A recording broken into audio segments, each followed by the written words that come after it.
Hi, everyone. Hello. Welcome to A podcast will save this relationship. I'm Josh, he, him. I'm Sarah, she, her. Now, today's podcast, we talked We about... have a bat infestation. Yeah, there's bats. There's bats. They keep Halloween. falling. Yeah, they keep falling. And find all the hidden cuts by how many bats are on and off the ground. So true. Yeah. We talked about Halloween. We talked about other holidays. Yes. We did some Camera Wattpad. goes out at one point. That's cool. Yeah, just a warning. Yeah, a lot of hurdles to get through to making this podcast this week. Yeah, wow. But we made it. And we got our red stories as usual, and the timestamp for those are down in the description if you want to pass through all the stuff we do in the beginning. Indeed. But don't forget to like, comment, subscribe, hit the gosh darn bell if you're watching on YouTube, and raise 5 stars on Apple and Spotify podcasts. Enjoy the show. Happy to have this out. We're week 2 for 2. Week 2 for 2. That means next week we're taking off. Hell yeah. Hell yeah. All right, see you all there. Bye. See ya.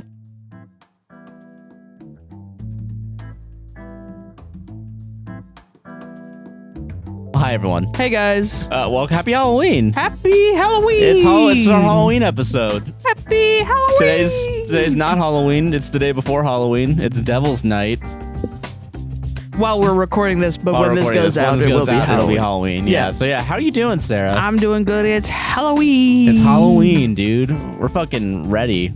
We're Yeah. not. I don't have a costume. I'm not dressing up. I don't either. Yeah. This is I'm it. going as green flannel podcaster. That's your guys'. If you're late last minute, need a costume, just buy a green flannel. Buy a green flannel and say, and be Josh. Oh yeah, I'm Josh from a podcast. From podcast will save this relationship. Get a beanie and a shirt. Yeah, any shirt. And you can say I'm Sarah from a podcast will save. Perfect couple's costume, dude. There you go, exactly. Boom. Hell yeah. Got it. Easy.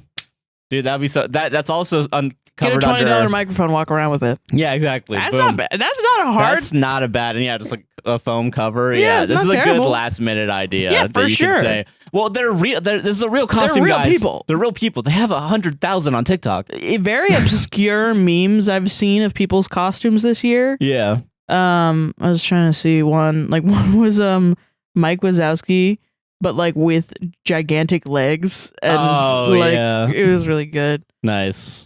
Regina George. I saw one when it was Regina George, which I feel like that's classic. Yeah. I don't know. Any cool costumes you've seen online? I haven't. I've seen the stuff about the SAG-AFTRA thing. Apparently SNL made fun of SAG-AFTRA, kind of. Some people are making fun of them for that because they think it doesn't matter.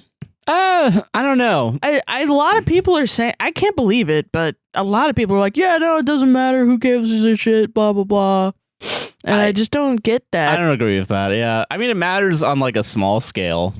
It matters in a solidarity standpoint. Yeah, as well. Yeah. I mean, like, it's like, what is it? Like, I mean, it's one of those things where it's like word of mouth is such a big marketing tool, you know? Yeah. And what's more word of mouth than saying, oh, yeah, I'm this guy from that guy. Oh, I've never heard of that. Oh, well, it's a show about. Exactly. Yeah, you know, it's that's the thing. I feel like if you think that, I don't think you know that much about marketing, dog. I'm sorry. Marketing is a lot more complex than you throw money at a problem. Yeah, it's not you go to McDonald's and you leave. It's also you heard about don't advertise McDonald's on your podcast, you know? Yeah, exactly. Yeah, so I don't know. It's a very Yeah. But I don't know. Apparently, I mean, SNL, you know. SNL. Yeah. Centrist ass fucking weirdos. Are they centrist now? I don't know. Their new group, they're centrist? Yeah, they're all just middle of the road. No, I mean, because apparently I was reading some article about SNL specifically, which was like basically the whole point of SNL is just throwing as much against the wall and seeing what sticks. Yeah. Because apparently in that sketch in specific, they were poking fun at Fran Drescher specifically.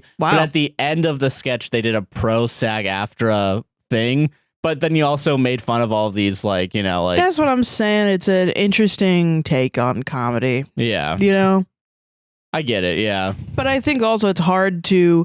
I think it's really difficult for people like us who grew up watching comedy that was mean-spirited. Yeah. To not think of making a joke as a mean-spirited joke. You know what I mean? No, I get it, yeah. Like, I feel like a Joe Pera... He's an alternative comic because he's not being like, women are like this, men are like this. Which imagine if he would do that, you know? No, he's just a nice guy talking about weird shit. Men walk like this. And women walk like this. Like that's not how it works. That wouldn't be.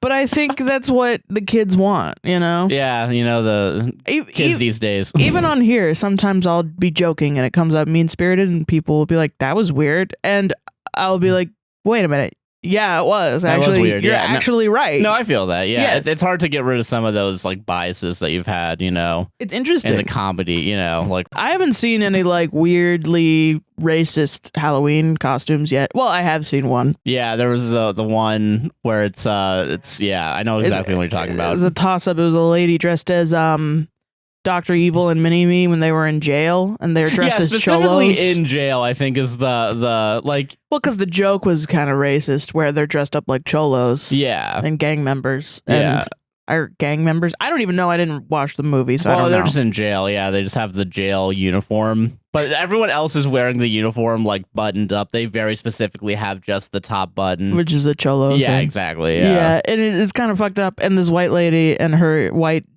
little child dressed up like it, and some people were calling her racist, and a lot of people on Reddit were like, no, it's from Austin Powers. And I was like, yeah, but when I saw that too, now I've seen the movie as a child, but I don't remember it. I think I just said I didn't see the movie, but I did. But I don't really remember it that often. Sarah with contradictions, I'm left sorry. and right. What, you remember everything from when you were like 4? No, yeah, I know. No, I don't remember it. I'm trying to remember. Yeah, because like I haven't seen the movie in fucking ages. Yeah, I know when I saw this lady, a white lady, and her baby dressed up as Dr. Evil and Mini-Me, I was like, whoa. Yeah, without the context of the movie, it's weird. Oh, no. Yeah, and even with the context, it's also like, why'd you go with that one? Like they were even doing the thing. Yeah, and they had the like 001 half thing on their thing. What the fuck is that? I guess that was what they had on the thing where it's like, is that just their thing? Because I know the small version of large man. Oh yeah. Damn. But yeah, I don't know, fucking So I was like, okay, I get their references to the movie. But why that reference? You could just get a gray jacket. Yeah. Or what is it? Yeah, you could just get like a big old gray trench coat. You could even do the Austin Powers, like you could do like a gender swap if you like, or just whatever gender you are, it doesn't matter. You get the big blue, like fluffy what is it wearing with his Austin Power outfit. Oh yeah. And then because there's also a point where Mini-Me also has that on. Yeah, you could have just done that. I think it's a cute idea. I think there's to be Dr. Evil and Mini-Me. Yeah, with your baby. That's fine. I don't know why to choose the one outfit where they're making fun of cholos. Yeah, that's kind of weird. I remember watching it too. I think I watched that scene recently just to like refresh it, and I'm like, yeah, it's aged a little poorly. It's not ideal. Yeah, it's not great. God. And also aged poorly because it's just in front of a green screen. Yeah, I haven't seen any blackface though yet. That's good. That's good this year, but can't wait for. I mean, tomorrow's the day. Tomorrow's we'll see. The actual day. Yeah, we'll see. Tomorrow's the test. It's all. I don't know why Halloween, like with the costumes, very specifically. Like I don't know why people just think they get a free pass to do whatever the fuck they want. I've never been like, you know, it'd be funny if I dress up as a race. Yeah, that's weird. That's a weird thought. Yeah. Yeah.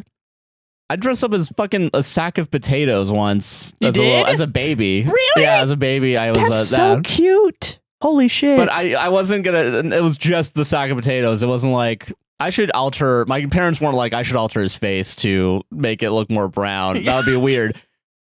That would be fucking insane. Weird. Yeah.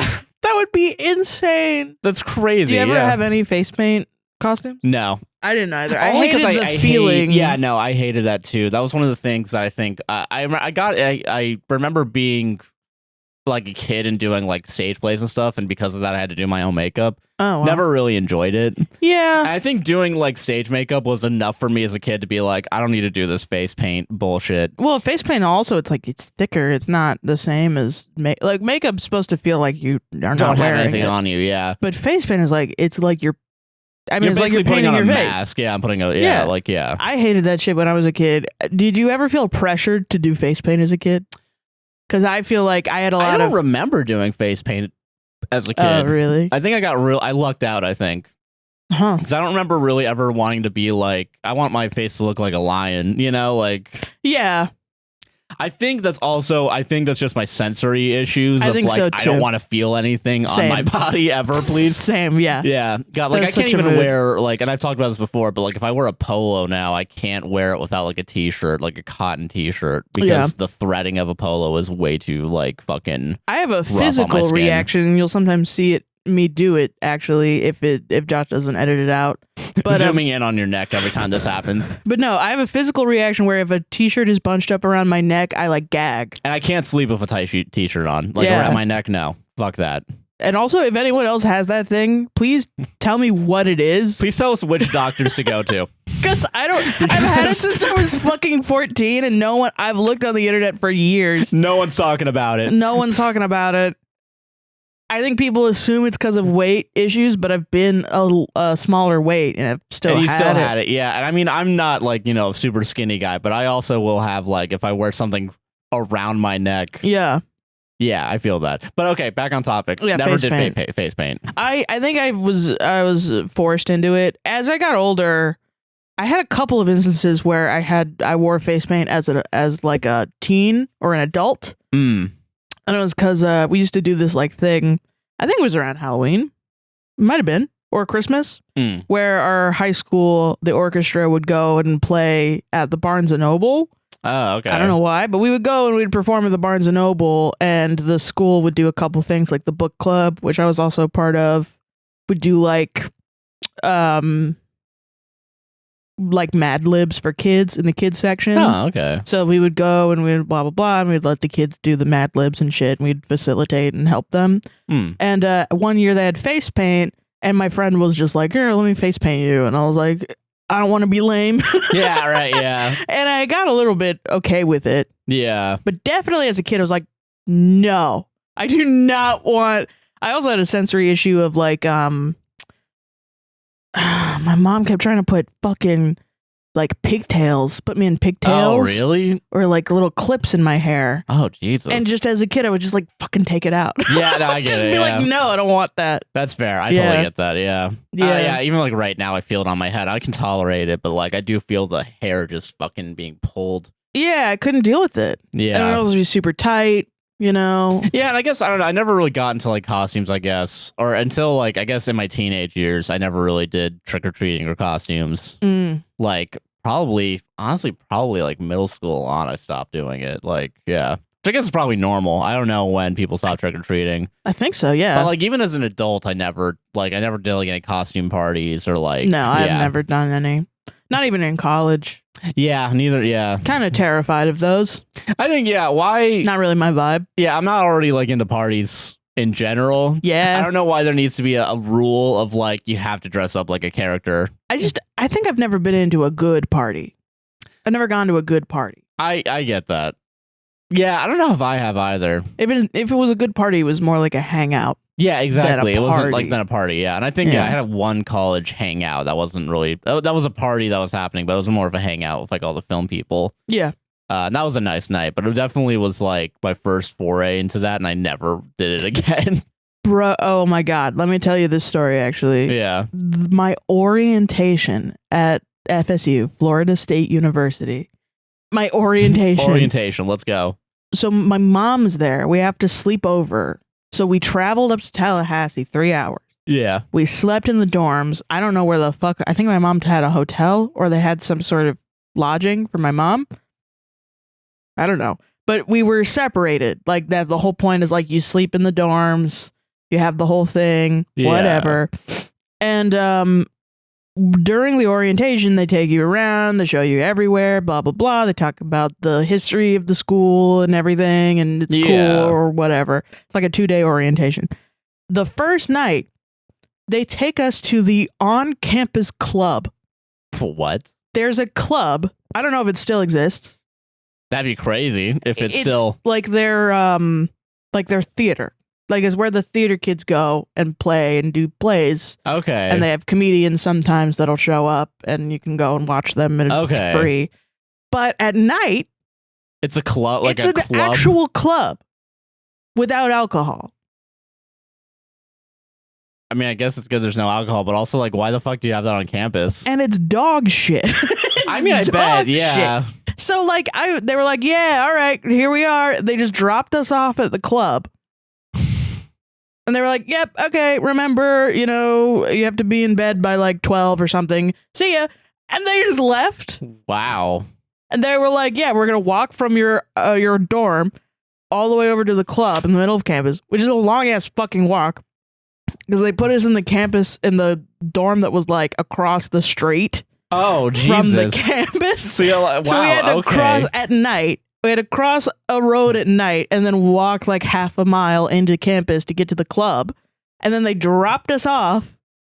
And I went in there for like 5 minutes and I sat there by myself and everyone was like talking and canoodling and it was really dark and there was like a bunch of lights and shit. Yeah. And I got like sensory overload and I left. And then I realized I don't know how to fucking get back to my dorm.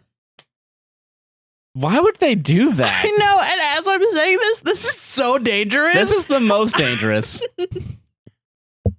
Are you kidding me? Ridiculous. The only way I got back was I saw somebody in my orientation group, like my specific orientation group, and they were like, "Do you know how to get back to the dorms?" And I was like, "No." And they were like, "Me neither." And then we just figured it out together.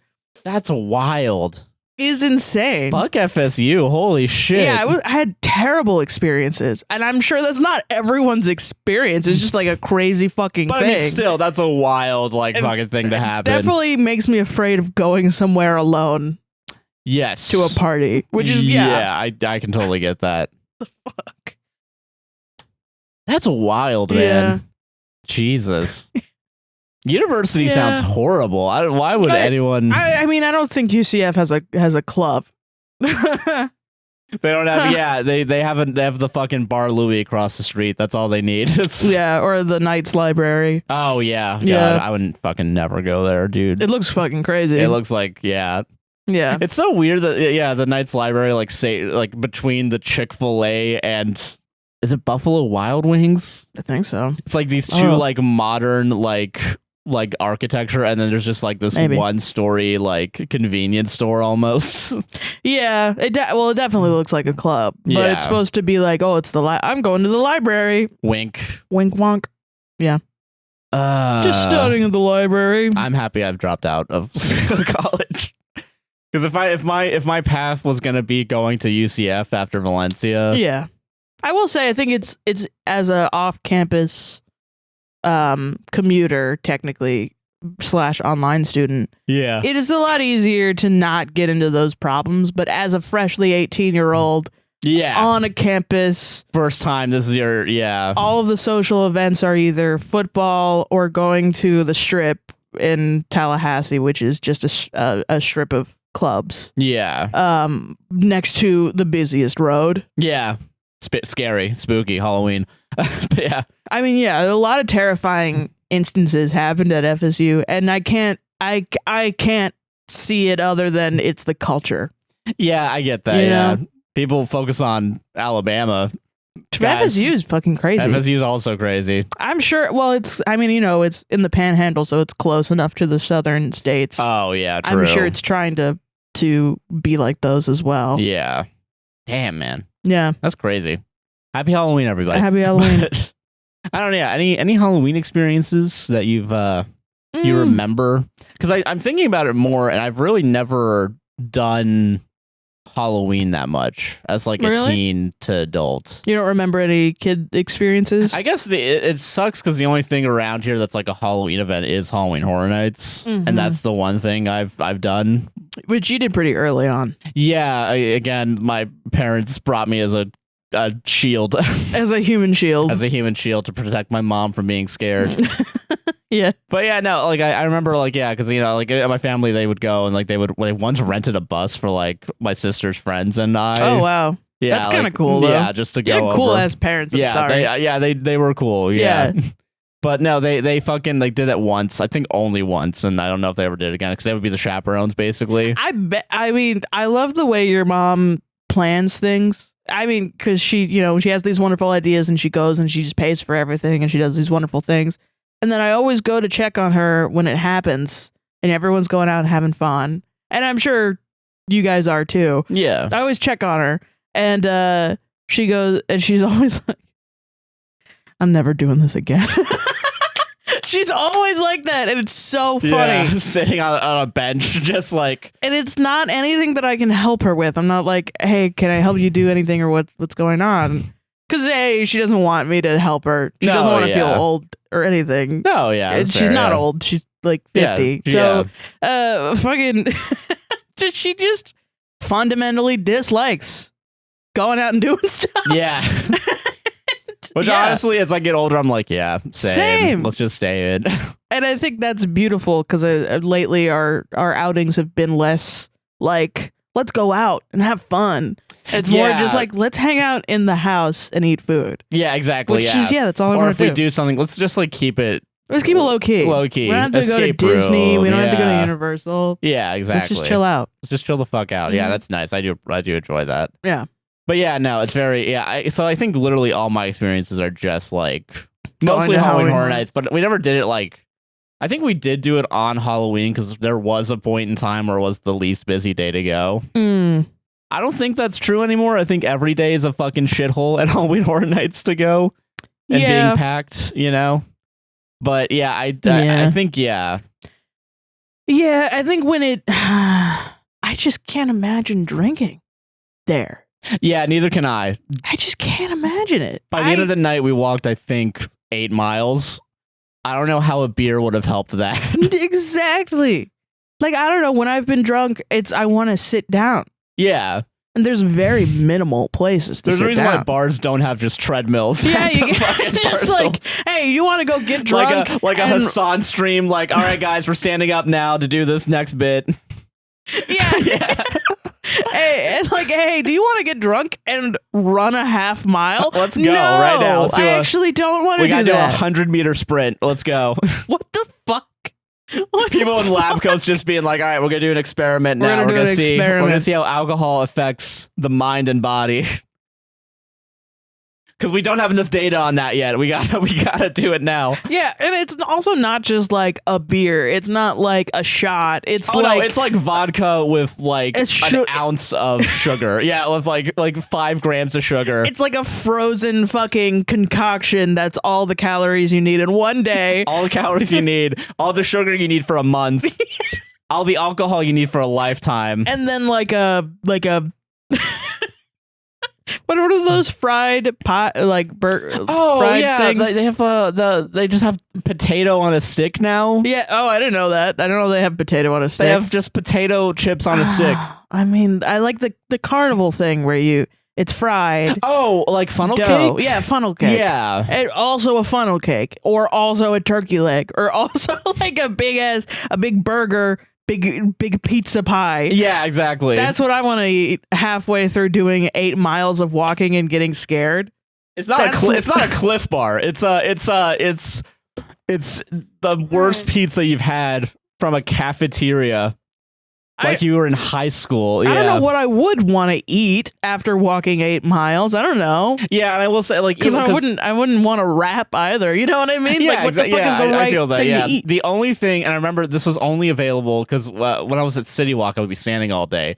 Like at some point, I realized the only food that was worthwhile at City Walk, the like downstairs, like underground fucking cafe, were the chicken fingers and fries. That was it. Yeah. Like just enough protein, just enough carbs to stay standing for 8 hours. That kind of makes sense a little bit. That's like, that's definitely like theme park logic of...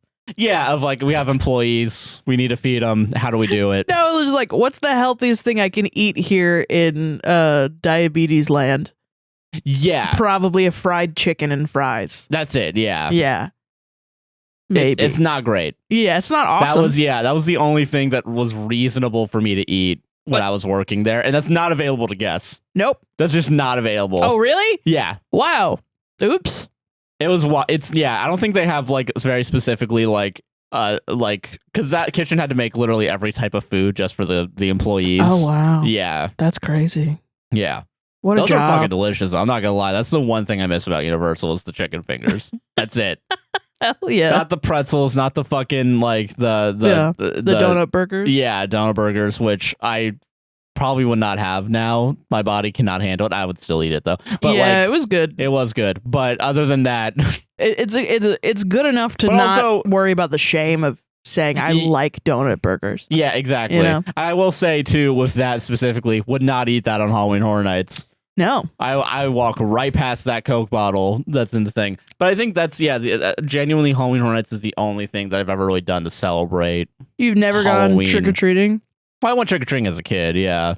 Yeah, that's what I'm talking about. I mean, it was weird though, because for a little bit we were just moving house. I didn't do trick or treating. I don't think I did trick or treating in the house that I lived in before moving in here. Oh, okay. So that would be 5th grade on. I did not trick or treat. It would be weird to go house to house in that area. Yeah, because there's all townhouses. And it's in the middle of nowhere, kind of. Yeah. So. And I think maybe I did it 4th grade before, but we moved house almost every year. Not every year, but I moved school every year. But so did you usually do it by yourself with your sisters and stuff? Yeah, we just stay in, watch scary movies, I guess. Scary movies. I think that's about as far as I would go for Halloween. Yeah, it would be watching spooky stuff. Because I used to live in Atlanta in a condo, like a condominium, and we would go around and, my brothers would take me. I don't know if my brothers would. I think they probably, when they got old enough, I think when I was 4, they would probably come with.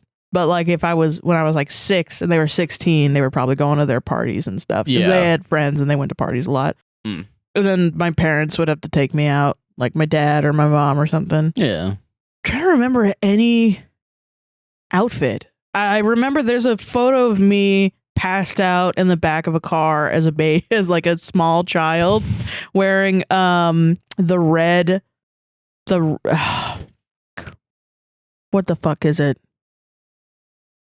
Teletubbies. Oh, really? Wearing the red Poe. Oh, I was Poe, yeah, dude. When it has the little little thing. The triangle one, right? I think it is the triangle one. And I'm passed out and I have a big old thing of candy next to me. Awesome, dude. And the thing is drooping and it's really funny. Hell yeah. I don't know if I have it. I know there is a photo of me somewhere. I might not have it, but it's good. Fair enough. And then I think, I was trick-or-treating pretty late in life, actually. I think I through middle school a little bit. But by the end of middle school, I was not doing it anymore. Yeah, I get that. I remember there was one time I went out with a couple friends from middle school with all their family as well. And I was wearing this outfit. I was definitely the person that would put on the big cloak. Oh, yeah. There's, some people want to wear the skimpy outfits and then some people want to wear whatever kind of outfit. And I was definitely the person in the big bag. Hell yeah, dude. Which is close to how I dress normally. Yeah. So I think it's just a preference. I totally get that. But I was wearing this cloak and they used to make these things where you would, I don't know if they probably do, but it's a mesh that you can't see in, but I could see out. Oh, yeah. So no one could see my face. But the outfit, the costume also came with glasses they were little glasses and they would go underneath my eyes, and then they had these little lights. Oh, okay. That would fade in and out. Oh, wow. And it was a made up costume. We just found this outfit of just a thing, and then we bought these bone gloves just to be So it was cool. A ghoul basically, and I freaked everyone out. Hell yeah, dude. Legitimately, I was walking door to door, and I'd be like, thanks. And I wouldn't realize that my eyes were going. And they'd be like, okay. Jesus Christ. And I made a lot of kids cry. Awesome, dude. Hell yeah. Great. Because they thought I was scary. You were death coming out their door, dude. But it got, that's what I didn't realize it, but I basically dressed up as death coming to people's houses on Halloween. And it got to a point where we were going from neighbor to neighbor. And the neighbors would call the other guys and be like, there's this kid coming. Yeah. Watch the fuck out. And then I would show up and they would be like, oh shit, it's the kid. Yeah, right. Hell yeah, dude. It's fucking insane. Awesome, dude. I felt bad for my friend because I think she felt like I showed up her costume. Oh, but it was definitely a last minute costume. Yeah, but sometimes it's that last minute, you make the fucking that's where the money's made, Yeah. God, hell yeah, dude, nice. Yeah, it was awesome. I never was like that. Except for I mean, that was the only time I ever was like, shit, this is a dope ass fucking costume. I definitely never made my own costume. I remember like I think it was like we bought the elements and put it together. I mean, but still, like I don't think I ever like as a last minute thing. Like I think if it was a last minute thing, I'd be like, I'm just not gonna go. I'm not gonna, I get that. I feel that just because of laziness. I think that's what really. After a while, it's like I don't feel like doing that. Shit. Yeah, interesting. I never knew that. Yeah, that was really funny. I'm trying to remember what else. Fucking, there was one time where I had a friend who was into cosplay, and they called me up to be like, "Hey, do you want to take photos of me on Halloween? In my cosplay for Halloween?" And we just like walked around and just like went to Tijuana Flats and shit. Hell yeah, dude! And that was like our Halloween excursion. Like we didn't do any trick or treat. I was a little bit like, "Are we fucking trick or treating right now?" And it was like, I was like, "We're 19." I was like, "What the fuck?" No, we're just taking photos. No, we're good. It's all. Yeah, it was just like, like, what the hell? What's going on? But it was good. Oh, I feel that. Nice. Did you have any? So when you stayed home, did you have any cool experiences like giving out candy or anything? I don't remember if because I don't remember because when I lived in that neighborhood for a little while, there wasn't that many people living there. For some reason in Orlando, I was one. Yeah, no one goes around. Yeah, or at least to me, I've had like maybe 5 on one hand. Enough people. Yeah, I will say living here, I don't think we've ever given out candy. Nope. Yeah, but like, so I don't remember because I think my mom might have been the one that was doing the actual like handing out candy. Yeah. So I think the only things I would do is like rewatch like like TV specials for Halloween. I think that'd be about it. Nice. I think that's all I would do to celebrate it. And I think that's like because the same thing I do for like the holidays. Yeah. It's like we just put on whatever. Home. Yeah, stay home, watch movies. Yeah, exactly. Yeah, I think it's very I'm very low key when it comes to that. Yeah, I feel you. Did your school ever do? Because my school did this a lot, and also my school was fucking weird. But did your high school ever do like for Halloween, like a day where you could just come in kind of dressed up? Yeah, we had a whole spirit week. So not for Halloween, but just in general. Yeah, but I think they also allowed us to come in costume.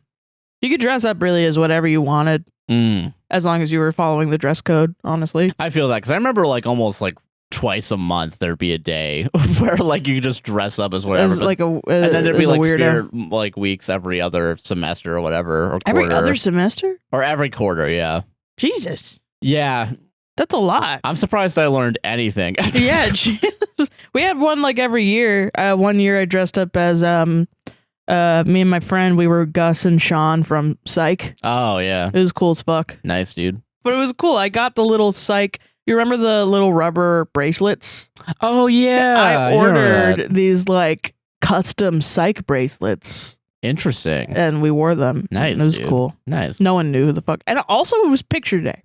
Oh, why would you? Exactly. The fuck?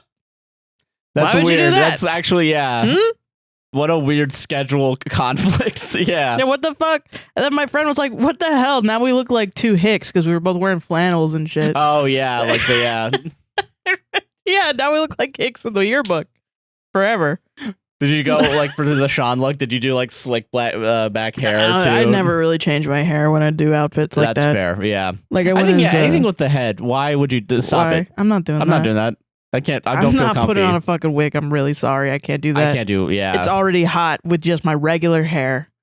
I'm not putting on another thing to make me sweat. And I will say, yeah, with how fucking messy my hair gets, I just can't. Yeah. No, not doing it. Yeah. God. But yeah, I don't know. Halloween's an interesting holiday for me because I feel like I half give a shit. Like I half-ass it every year. Out of every holiday? Out of all the holidays, it's not on my like top tier. Really? I mean, I guess it's top tier in the sense of like it's the three I guess I give a shit about. Okay. What are your top three? I guess it'd be Quidmas. Quidmas. Yeah. I guess New Year's goes hand in hand with that, but I'm gonna separate them. New Year's is your second?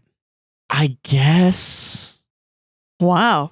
I feel like not as much anymore. But I do, okay, because like I don't really. Well, Okay, like, growing up. growing up. Okay, growing What up. were your top 3? Growing up, probably 4th of July is on that list. What? That's Well, okay, crazy. what are yours then? You're fucking judging me already. Hold on. But 4th of July, like as a child. I think it was just because that was like the one time every few months we would have like burgers and hot dogs made at home. I think that was literally it. That's awesome. It's not. I don't give a shit about what the holidays stand It's the for. food. It's the food. Yeah. Okay. So yeah, if we're going off of food, yeah, it'd be like Thanksgiving, Christmas. Thanksgiving number 1. No, okay. This is not a numbered list. This is just holidays I give a shit about. No, do a numbered list. No, because they're all the same. They're all bullshit reasons to fucking get together and have a good time. That's it. It doesn't matter. All right. I'm It's all, so confused. That's crazy, okay, hold dude. on. Okay, so like, Listen, stick by your convictions. You got it. Top 3. okay, Starting at number 3. okay, number 3. Let's go. When it comes to food, From when you were a child. from when I was a Your child. favorite holiday. Okay, It doesn't have to be food related, but it can it's gonna be impact food it. related. Okay, That's the only fine. way that I can justify any of my reasoning. Okay. And put your God top damn 3. Put your top 3 That's down a below. bet leaving because of this bullshit. All right, this is. Also, don't buy these. These suck. Don't buy ass. these are the fucking worst things ever. All right, They were like $15. might as well got them on the fucking TikTok shop. TikTok shop. How Damn. shitty they are. Got yeah. them. Damn, got them. Fucking. I don't know. I've never bought anything from the TikTok It's all shop. a bunch of fucking garbage. So- Is it? I don't know. Probably. I've never tried Seems it. like it just seems like a way for TikTok to make a bunch of extra money and profit off of the consumer The only buying thing, a $3 thing at $20. It's fucking ridiculous. well, they give you discount. That's They the do give only you thing discounts, about I it is know. they give you discounts and they pay for it. Then I'm Yeah. like, okay, I guess, but if there's a good product that somebody's making, I guess. But how do I know these aren't drop shipping? You know, yeah, that's fair. I feel 9 like it's, times out of 10, it's like a. I feel like it's rife thing. for drop shipping. That's what I'm saying. Yeah, But okay. I just hate that it's more ads on my feed. that's fair. Yeah, it's You're ridiculous. making an ad, Yeah. but whatever. Okay. Okay. Number 3. Growing up. I guess Halloween is on that list. Growing up, Halloween's probably 3rd. Okay. Thanksgiving is probably going to be 2nd, and probably Christmas is going to be 1st. Or even just end of year, like Christmas to New Year's. I'm going to lump them together. Okay. I think that, yeah. And the only reason why, honestly, straight up, Halloween, you get a bunch of candy. Yeah. Thanksgiving, you got 1 week off. And then the holidays, you got 2 weeks off. That is true. That's yeah. probably the only reason why I hold them in such high regards. I don't really give a shit about the 4th of July from any perspective other than burger. you get food. You yeah. get burger. You Yeah. get burger. But like, yeah, other than that, no. Damn. I really like. I remember doing like Easter and shit, and that was always fun. You know, painting eggs. Yeah. But like, I wouldn't like. Those are not like well-defined memories in my head. It's definitely very much those other 3. Damn. Yeah. Okay. What about now?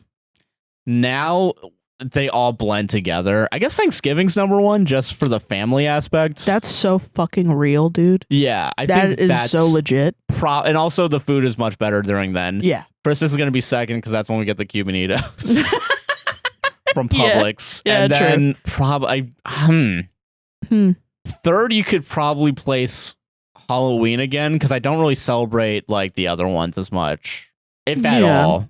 Yeah, we don't do Easter or anything anymore. Oh wait, no, sorry. Number 1's Valentine's Day. Dodge that bullet right there. That's okay. Mine's not fucking Valentine's Day. Are you fucking kidding me? There's Kane. Are you like, I give a fucking shit about Valentine's Day. Our anniversary. Which I think I lump our anniversary into, because I guess it's the same thing where it's like it's all end of year in that 2-month time span. Yeah, our anniversary is coming up in November, so Yeah. that's kind of funny. Yeah. Yeah, I get it. It's weird because, I talk about how my dad died. Like you do. My dad died September 1st.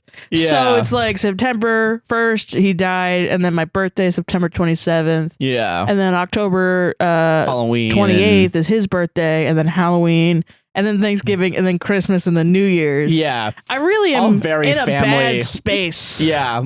until That's February. before the seasonal depression and the regular depression start. Like maybe my number 1 right now is like MLK Day, just because I made it. It's because I made it. That's the point in time that you can be like, Thank God. I'm still alive. Everything's good. God bless. God bless.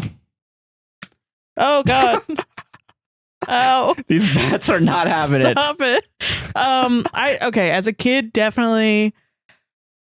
I feel like I got a lot of religious trauma. You definitely Christmas. got the shit end of the religious stick. I definitely got it's not like severe. Like I wasn't sent to like conversion camp. Yeah, I will say I lucked out. There was at one point I went to like Sunday school and then they handed out like anti-gay pamphlets. My mom kicked me the fuck out. Yeah, and I think that was like slowly That's like, nice. all right, we don't give a shit about the religious aspects. It's just Christmas is at the end of the year. Fuck it, we're gonna celebrate it as a non-religious. I went to a really cool Anglican church, but I just didn't like church. That's fair. I just didn't like being forced to do shit, and that was also the pigtails and the clips in my hair were for church, for sure. So I really associated like being forced to go somewhere and do things with church, and it kind of taints like Christmas, New Year's, and Easter, because you'd have to go. Yeah, you'd have to go at least do that. It was like you're a Christian. We don't go every Sunday, but we'll go during Christmas and Easter. You know what I mean? Yeah. And then that's good. Is then and then you go there, and then people are like, "I haven't seen you in a while, but you're here for Christmas." And you're like, okay. Yeah, that does seem really shitty. Yeah. Like, think about this. If I was still talking to my family and we went up there for Christmas, you would have to go to church. I'd burn alive. You would have to go to midnight mass. Oh God. Yeah, I would not be able to Christmas that. Eve. Yeah. Nah, I'm good. Yeah. Like, it's fucking crazy, dude. Yeah, so it's weird because I felt weird as a kid because I liked Halloween more than Christmas. I get it. That's fair though. Like, yeah, I also felt guilty about having presents because I had a lot of guilt as a kid as well. Yeah. So I was like, but Christmas, the candy was fun. Yeah, that's true. You Yeah. know what I like I liked this. I like the stockings more than the actual gifts. So I totally get that. Yeah. I think. At some point it just became like, oh, I get a nice little treat. You know. Yeah. Yeah. I will say, yeah, and that's also like for like Easter, for example. Like, I don't give a shit about the rebirth of Christ. Yeah. It's just, oh, Rhys has the eggs. Fuck yeah, let's go. Yeah, constantly people talking about Jesus coming back. Yeah. You know? That's very much like not awesome. Not Yeah, whatever. You gotta fucking dress up for Easter and everything and shit like that. And whatever. Never did that. You never did that I don't at think all? I ever did that. You ever maybe have as like a young kid. You ever have an Easter basket? Yes, we did have Easter baskets still.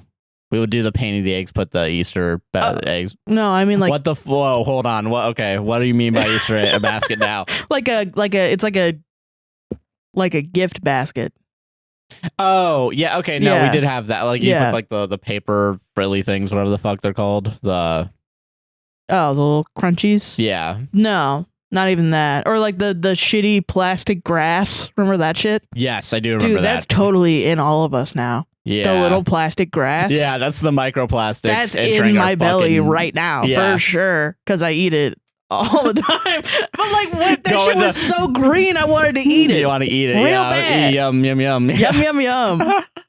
That's all I want to do is eat the little plastic grass in Easter baskets. Yeah. But no, it's like you could buy them, like they would have like plastic over them, and then they would just have like a bunch of like, sometimes they'd be like toys. Oh, Sometimes I they'd know be what like you're talking about now. Yeah. Candy and chocolate. I don't know if we ever did like the pre-made like plastic thing. I think we just had a basket that we would reuse every year. Yeah, I would do that too. Yeah. Every once in a while, though, someone would get like an Easter basket. Okay, interesting. It wasn't all the time. Yeah. I like how this Halloween episode has been more about other holidays. Well, it's like Halloween. I don't know. I guess I feel like, okay, child ranking for me. Okay, yeah. Child ranking. I did mine. Yeah, you gotta do yours now. Let's go. Probably Halloween number 1, That's fair. Christmas number 2, Fair. and then Easter number 3. Really? I fucking loved Easter. That's fair. Also because my mom hated Easter. She hated any holiday she had to cook. She was not happy about it. She did not like seeing family and cooking and hosting. Yeah. It would stress her the fuck out because she has anxiety. Yeah, that's fair. But then it would cause abuse. To happen. So not a good way to take care of it. Yeah. Yeah, she hated it, and she was always worried about money and stuff. Yeah. And making large amounts of food is expensive. Yeah. That's So true. yeah. Damn. And also, her grandma was her mom, our grandma, was very like traditional, and she'd be like, "We have to have a Cornish game hen for Easter." And I'd be like, "Grandma, what the fuck are you talking about?" One time she made us all eat lamb. Really? On Easter? Yeah. Damn, Jesus. Yeah. That's wild. Yeah. Yeah. It was good though. I mean, Lamb's good. yeah. That's crazy. Yeah. Trying to remember anything else about any of these holidays. I don't know. Yeah, I guess Halloween I feel like is the coolest of all the holidays. I feel like it is, yeah. I think I don't care about the spooky shit. What I really care about is fall. That's probably why I enjoy it. That's it. Because it's the only time of year where it's like a nice temperature around here. That is true. That isn't like, not even anymore, but yeah. I mean, winter's going to be the new fall for me. I know. Used but to like, be. Yeah. But yeah, I think I enjoy like, it's getting darker out sooner, and like, yeah. I think there's some good aspects about that. But okay, adult holidays that are my favorite. Yeah, go right now. I will say Thanksgiving's number one. Thanksgiving's always usually nice. It's the best. Yeah, I love making food for you. I love eating other people's food. I love seeing people. It's the best. And just hanging out. No, yeah, that's my favorite thing to do. Fucking, I think second. Yeah. Daylight savings time. Like when we fall back, so you get the extra hour. That's coming up too. I was genuinely worrying for a second, like, did it happen already? And I just fucking missed my opportunity to get my sleep schedule on track. Like I was genuinely I'm so excited for daylight. Yo, straight up, I was walking to the mailbox yesterday or like the day before, and I was thinking in my head, did daylight savings time already happen? No, not yet. It hasn't yet, but I've just realized now that I've quit my job, I have no frame of reference for literally anything that's going on because I'm such a hermit. I'm gonna wake up so fucking well rested. Yeah, for once, yeah. I can't fucking wait. Oh my god. It's gonna be great. But yeah, no, so okay, daylight savings time, yeah. And then Pride. Gay Pride. That's is that actually, a holiday? I think that's a whole month you can celebrate. Yeah. I love it. That's fair. I love it. Yeah. It's the best. It's my favorite one where I dress up for it. Yeah, it's we haven't hung it back up, but it's there. It's there. Dude, fucking straight up, because I think of that flag, I think people don't assume we're dating. I think so, yeah. Yeah. That's usually how it is. Yeah. But I'm pan. Yeah. Words mean things. I think it's really funny, yeah, because we did the TikTok where you did the I'm Sarah, I'm fat and I hate men, and also I love and fuck my boyfriend. And then there was like one comment that was like eyes pan flag in the background. Yeah, and I was like, what does that mean? Yes, yeah, that is what that means. Yeah, it's really funny. God. Well, okay, people don't know this, but the whole reason that we went Facebook official was because I was living with a bisexual woman who was trying to date women. Oh, and because we had moved in together and people assumed that I was gay, I wasn't even out yet. I was fully like thinking I'm straight and trying to date men and fuck men. Yeah. And I was living with this bisexual woman who mostly dated women. Yeah. And because we moved in together and people just assumed I was gay, they thought that we were like living together and dating. Oh, yeah. And she begged me to go Facebook official with you, which is wild because I think we were dating for a while too. We were. We just didn't care about Facebook. Yeah. So I was like, yeah, we just don't. She like came to me and asked me like, why aren't you guys Facebook official? And I was like, I don't know. Why are you 40? What the fuck are you talking like, about? What do you mean? And she was like, I'm going to college that we both went to. Oh, and I'm trying to hit on women, and they think I'm cheating on you. So funny. And I was That's like, really what? fucking funny. I hadn't gone. I had like left. I dropped out to go to work and to pay the bills at the house that we were going to, and we were living in. And she was so upset because everyone just assumed we were dating. God, that's so fucking funny, and dude. she couldn't hit on women. That's the whole reason. That's the whole reason we're Facebook official. That is crazy. Wow. Yeah. Hell yeah, dude. And I was like, now I gotta ask my boy, and I don't even care about it. Now I have to go and ask Josh, like, can we be Facebook official? And me, I'm just rolling my eyes like whatever. Oh, whatever. Because, I think we were only like 2 years in. I didn't really know. No, I think it was earlier than that. It was a little like a year and a half. It had to have been that year we started dating. No, that was 2019. Yeah, but didn't you move in? I moved in at the beginning of 2019. Okay, so yeah, it might have been like couple months. Yeah, probably. So I didn't really know if you cared about it. Yeah, like no, yeah. I don't remember giving a shit. Yeah, you don't. I know that you wouldn't now, but I think when I first started, because we didn't know each other for a very long time before we were official. True. Did we do the podcast before we were official? No. Okay, so it had to have been before we were Facebook official. Yeah, before Facebook official. Really? Yeah, for sure. We didn't care enough about Facebook. It. Yeah, you're right. Yeah, that's really funny. Yeah. I'm like, I care more about business than I do about Facebook. So true about our relationship. But yeah, fucking happy. Okay, one real quick thing about that TikTok though. Yeah. My favorite thing is people are like, "Oh, I just thought you guys were best friends," and I'm like, "Yeah, we also are best friends." Yeah, they can both be true. History's gonna call us friends. Like, what do you want? What do you want me to act like? Do you want me to fuck him on camera? Yeah. Or do you want me to be like really mean to him and that's how you know we're married? Yeah, like, exactly. Do I have to say more often wife bad and point at Sarah? Like, what? I don't understand how to make it more obvious. Yeah. Then. Yeah. I will say, yeah, I think we reference enough on the podcast, sucking and fucking, but like, yeah, but I don't think TikTok, yeah. I understand it if you just watch the TikToks. People don't even know the acronym, like what it stands for. Someone was like, what do you think it is that the podcast is called? A podcast will save this relationship. And I will say it doesn't imply like a relationship could be two. No, that's true. But people. I mean like just in general, people didn't know what the podcast was called. No, yeah, and a lot of people don't even know. So yeah, which is really funny because if you go on our profile, it's the first thing about it. Yeah. I think it's just funny.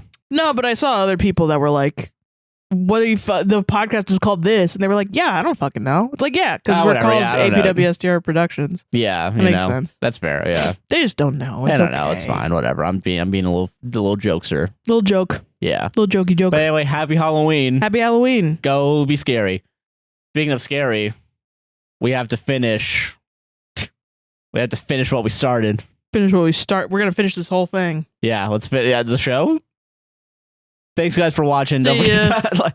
No, but okay, we have some more Wattpad anthology to get through. We do. And I say we're doing 6. Should we do 6? That was an hour. So we can do 4. Let's do 4. Fuck it. Yeah, we'll see what gets cut later. So, all right, we got 4 more short little stories. 4 short little stories. These should be the spookiest ones. They're not. They're Halloween. The next 4 ones. But maybe we'll get lucky. Maybe it will be the next. These will be the spookiest ones. Of these. I'm not reading through 84. These might be the diamond in the rough. Is what I'm saying. Okay, I get that. We can save these for next year. I know. Okay, maybe this. You just made a promise to the audience, and I have to temper. These are not the 4 scariest ones. There are 84 of these. I did not read them beforehand and pick out the 4 scariest ones. These are just okay. All right. These are just 4 more stories. Yeah, but maybe they'll be the scariest ones. Maybe. I highly doubt it because the name of this one is Hide and Seek. 2 exclamation points. Hell yeah. Let's see. Where are you? I'm so sorry. And I'm so sorry. I scream. Panicked, I run through the abandoned farm. I can't find her. Not in the old house. Not in the barn. I run into the empty field, heart racing. As I scan the area, I run into a mound of dirt and trip, sprawling to the ground. Getting up, it hits me. Abandoned farm. I tripped over. Wait, hold on. Wait, what? Getting up, it hits me. Abandoned farm. I trip over freshly tilled earth. Crouching down, I start frantically clawing with my hands, scooping handfuls of dirt. I hit something hard. Wood. Are you in there? I cry, pressing my ear to the wood. I hear muffled cries. I start digging again, but realize it's taking too long. Looking around, I see a garden shed. I sprint to it, ripping the door open. I see a shovel, still caked in dirt. Probably the same one that bastard buried her with. I grab it, running back. I started digging with purpose. Soon the wooden box is exposed. I toss the shovel and rip open the crate. She stares back at me, eyes wide, bound, gagged, but alive. I sigh with relief. Thank God. I reach into my bag, pulling out my rag and chloroform. I crouch down, placing it over her face. She struggles, faints. Oh, it's... I toss her over my shoulder. Ah, hell, my brother says as I walk back to the truck with a smirk. You found her. Yep. You almost had me, though. I laugh. All right, my turn. Where did you put her? I gesture to the creek area. Somewhere over there. Drowning's an issue, though. Jerk, he says, running off. I smile, watching him go. I love adult hide and seek. There, you know, there... I don't even... that's... Okay, there's a lot to... Okay, hold on. Now, I'm actually genuinely... My brain hurts after that. Like, genuinely, no joke, not a bit. This is not adult me. hide and seek. What's more to... It's a children's game, Joshua. Okay, yes. Yes, a couple notes, though. A couple notes. Yeah. First of all... God, these are all stupid. I really can't get over how dumb some of Very these American are. Horror Story writing. Gotta you say. know, yes, actually, yeah. This is really like. Oops, they were evil the whole time. Yeah, and like I'm so fucking sick of that. Yeah. I don't know what it is about like because it's okay because like I guess it's supposed to be why can't things be simple where it's like obviously you know who the bad person is, you know, from the. I'm bad. Yeah, that's what you want them to say. I want them to say, I'm bad and I'm the bad guy. I'm a bad guy. I want them to get a chair and that's what happens. Flip it around, sit on it, and be like, hey, guys, I'm the antagonist of this film. No, I mean, okay, but like, I mean, it's just like... I want it to be fucking James Bond where there's a bad guy and a good guy. Yeah, you know? I mean, I don't know. It's just like, what's it called? I feel okay. It's all the same issues as before, right? Yeah. It's all the same. Like fucking, it's too short. The world building has to be done in 3 sentences, and it doesn't like. It's very, but also like with writing. Okay, so like you write the twist right to be like I'm the bad guy, but you. The reason why it's annoying is because we're viewing it, I guess, from the perspective of the person themselves. Yeah. It's a first person, but they're the bad guy, when in reality, I feel like a twist where they find out they're the bad guy is better said in a third person perspective. I don't know. Does it I not think matter? it could be either, but I think you have to be... I think definitely in general, you have to be a better writer if you're going to write in first person. Yes, yeah. It's a very like... And it's not I even love that you thought I just meant a better writer in general. No, I actually mean like... If you're going to write something, it's easier to write in third person than it is first person, I think. No, I agree with that, yeah. And for it to be, like, good. Yes, I do agree with that, yeah. A lot of people that start out writing first person, but ends up not being great because it's kind of limited. Yeah, you know, it's very much like, yeah. And I think, yeah, and that's another limitation that doesn't help out in this, Yeah. I feel. I think that's, okay, that's my writer brain. That's your writer brain. That's my writer brain. Let's turn that off I thought for a second. It was interesting. I think so too, but also it I definitely reading but it also had a question of like why. And yeah. Then, oh, okay. There was a payoff for you. Yeah, a little bit. I think the payoff, and this is an issue I have with all the other things that we've had so far, is that when the payoff happens, it's like, you fucking bitch. No, but then also it's like you spent another minute explaining the payoff again. Yeah. Okay. Yes, I agree with that. Like, and then you say, "Oh, it's adult hide and seek," and then I'm like, I love adult hide and yeah. You don't have to turn to the camera and be like, "Boy, oh boy." That's my joking. Like, I'm this the is bad an American horror story, but they saved it at the end. Yeah, you don't have to do this. You don't have to do that. Yeah, genuinely. So I boy, think that's am I Patrick Bateman? Yeah, yeah, for sure. Boy, oh boy. American and Psycho. Yeah. Combined together, American Psycho. Yeah. Boy, oh boy, am I an American Psycho. Yeah, exactly. That's what there you go. Yeah. Okay, so that's 1. Okay, number 2. The eyes.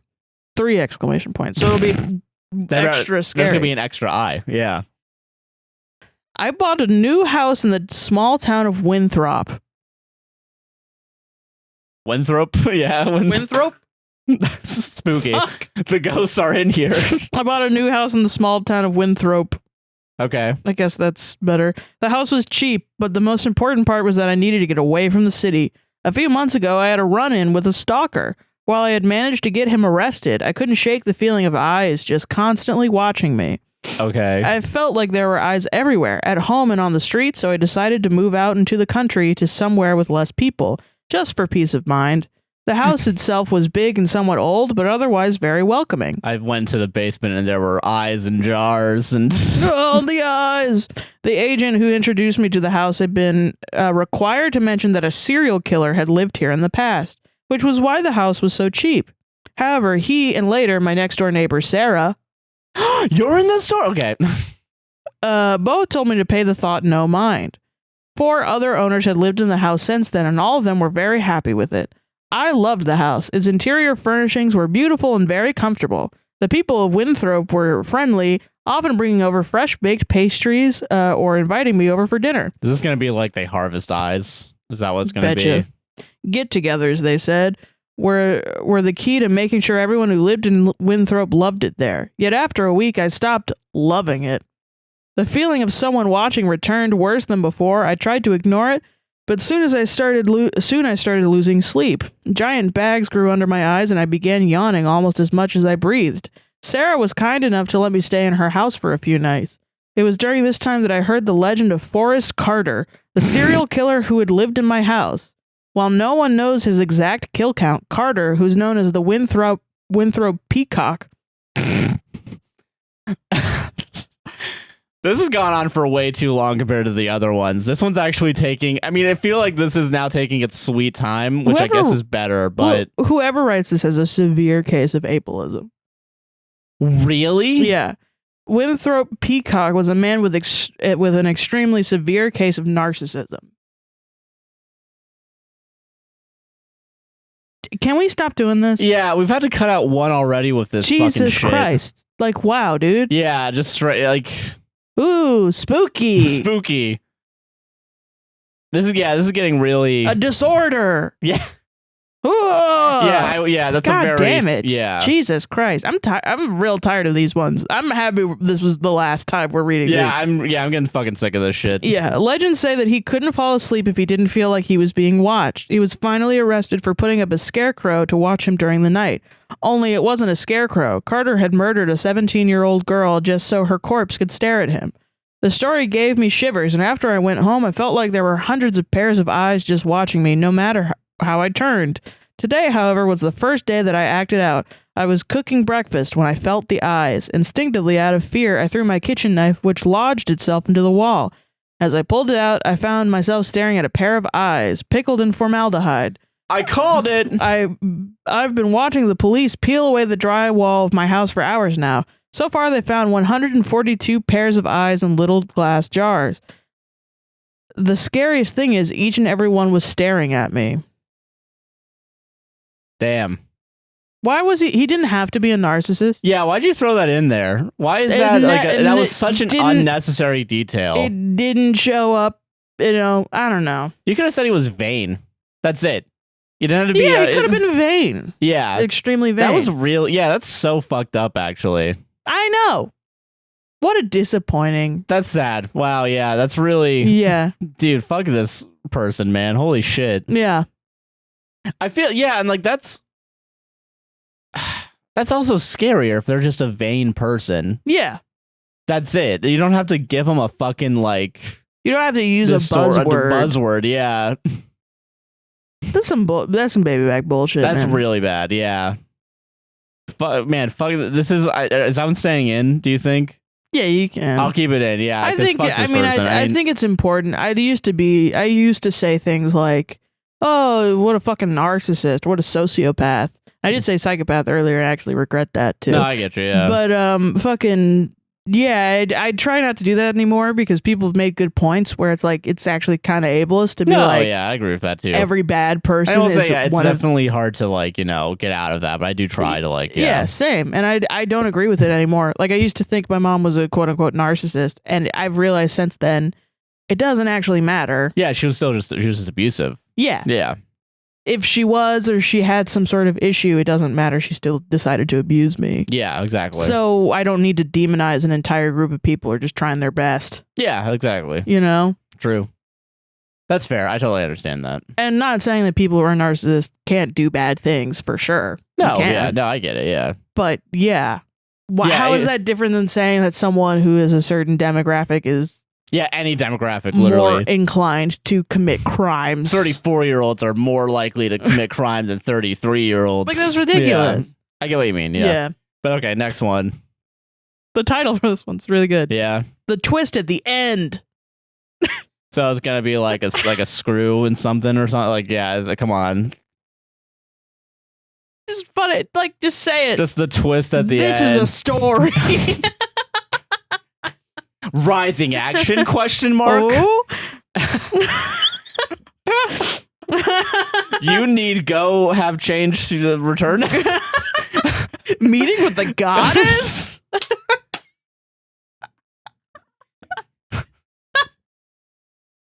Screenwriting 101? The narrator's unreliable.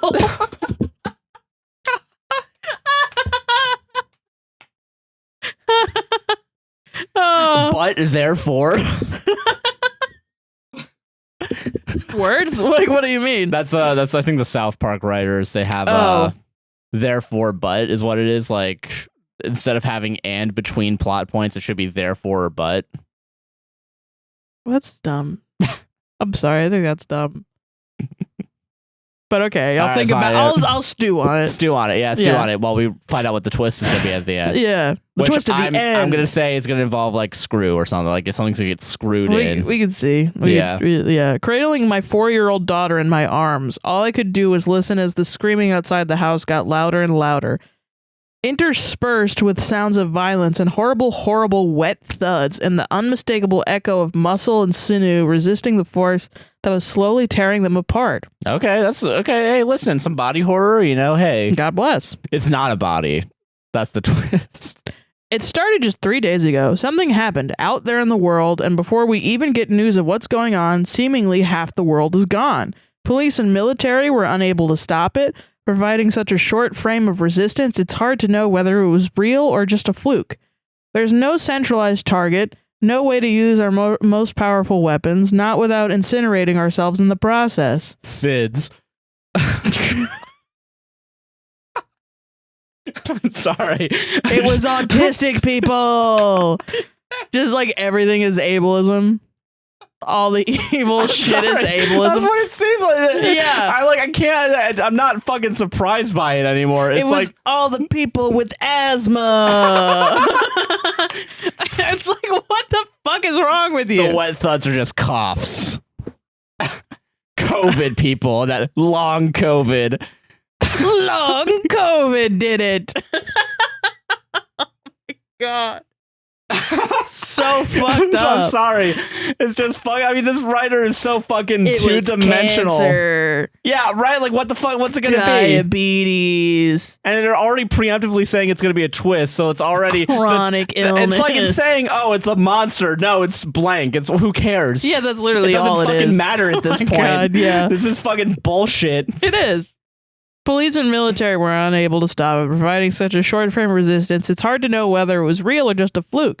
There was no centralized target, no way to use our most powerful weapons, not without incinerating ourselves in the process. They poured forth across the world from wherever it was that it started. I hear banging on the door downstairs and the screams of people being slaughtered, unable to mount a proper resistance against such force. Doggos.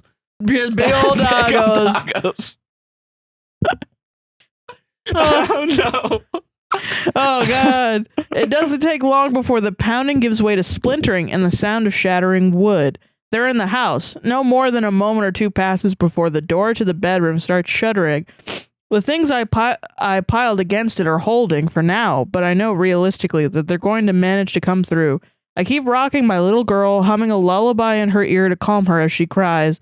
The Jesus. Yeah, wow. Why did it involve a fucking kid with this, dude? I know, come on. It's kind of cheap, isn't it? Yeah, it's a little cheap. The pounding grows in force and volume, the frame starting to crack. I put my little girl on my lap, her back to my chest, and stroke her head with both hands from the top of her scalp, across her ears, just as I've done ever since she was a baby. just the way she loves it. The effect is instantaneous. Her desperate crying calms to a series of sobs and hiccoughs, her small body shuddering against mine in fear. I keep humming to her, soothing her hair, acting for all the world as if nothing is out of place, not a single thing amiss. Agonizingly slowly, in a reverse cadence of the sound of splintering wood, she calms down. I can feel it. The baby's doing all this? Yeah, I feel maybe, I don't know. I can feel it when she stops tensing as I keep stroking her down the sides of her head. A final hiccough of a sob and she falls quiet, her body relaxed. She doesn't even have time to realize what's happening as I twist her neck with a violent jerk. Accompanied by a dry snap of a sound, she's dead before she can even slump down into my lap. The door is giving way, the furniture pushed back. I may be torn limb from limb while I scream, but at least my baby's angels safe from harm. At least my baby angel's safe from harm. That's it. We don't even know what it is. It's just a random. Oh, the twist at the end is he kills his own baby. It's cheap. I want to know what it is. Yeah, there's now intrigue. You can't just do that. You can't do that. You can't do that. Yeah. Cloverfield did that. You can't just do that. That's really... Yeah, it's kind of lame. Yeah, it's a little lame. I think I like the idea. Like, I guess if that's like the first...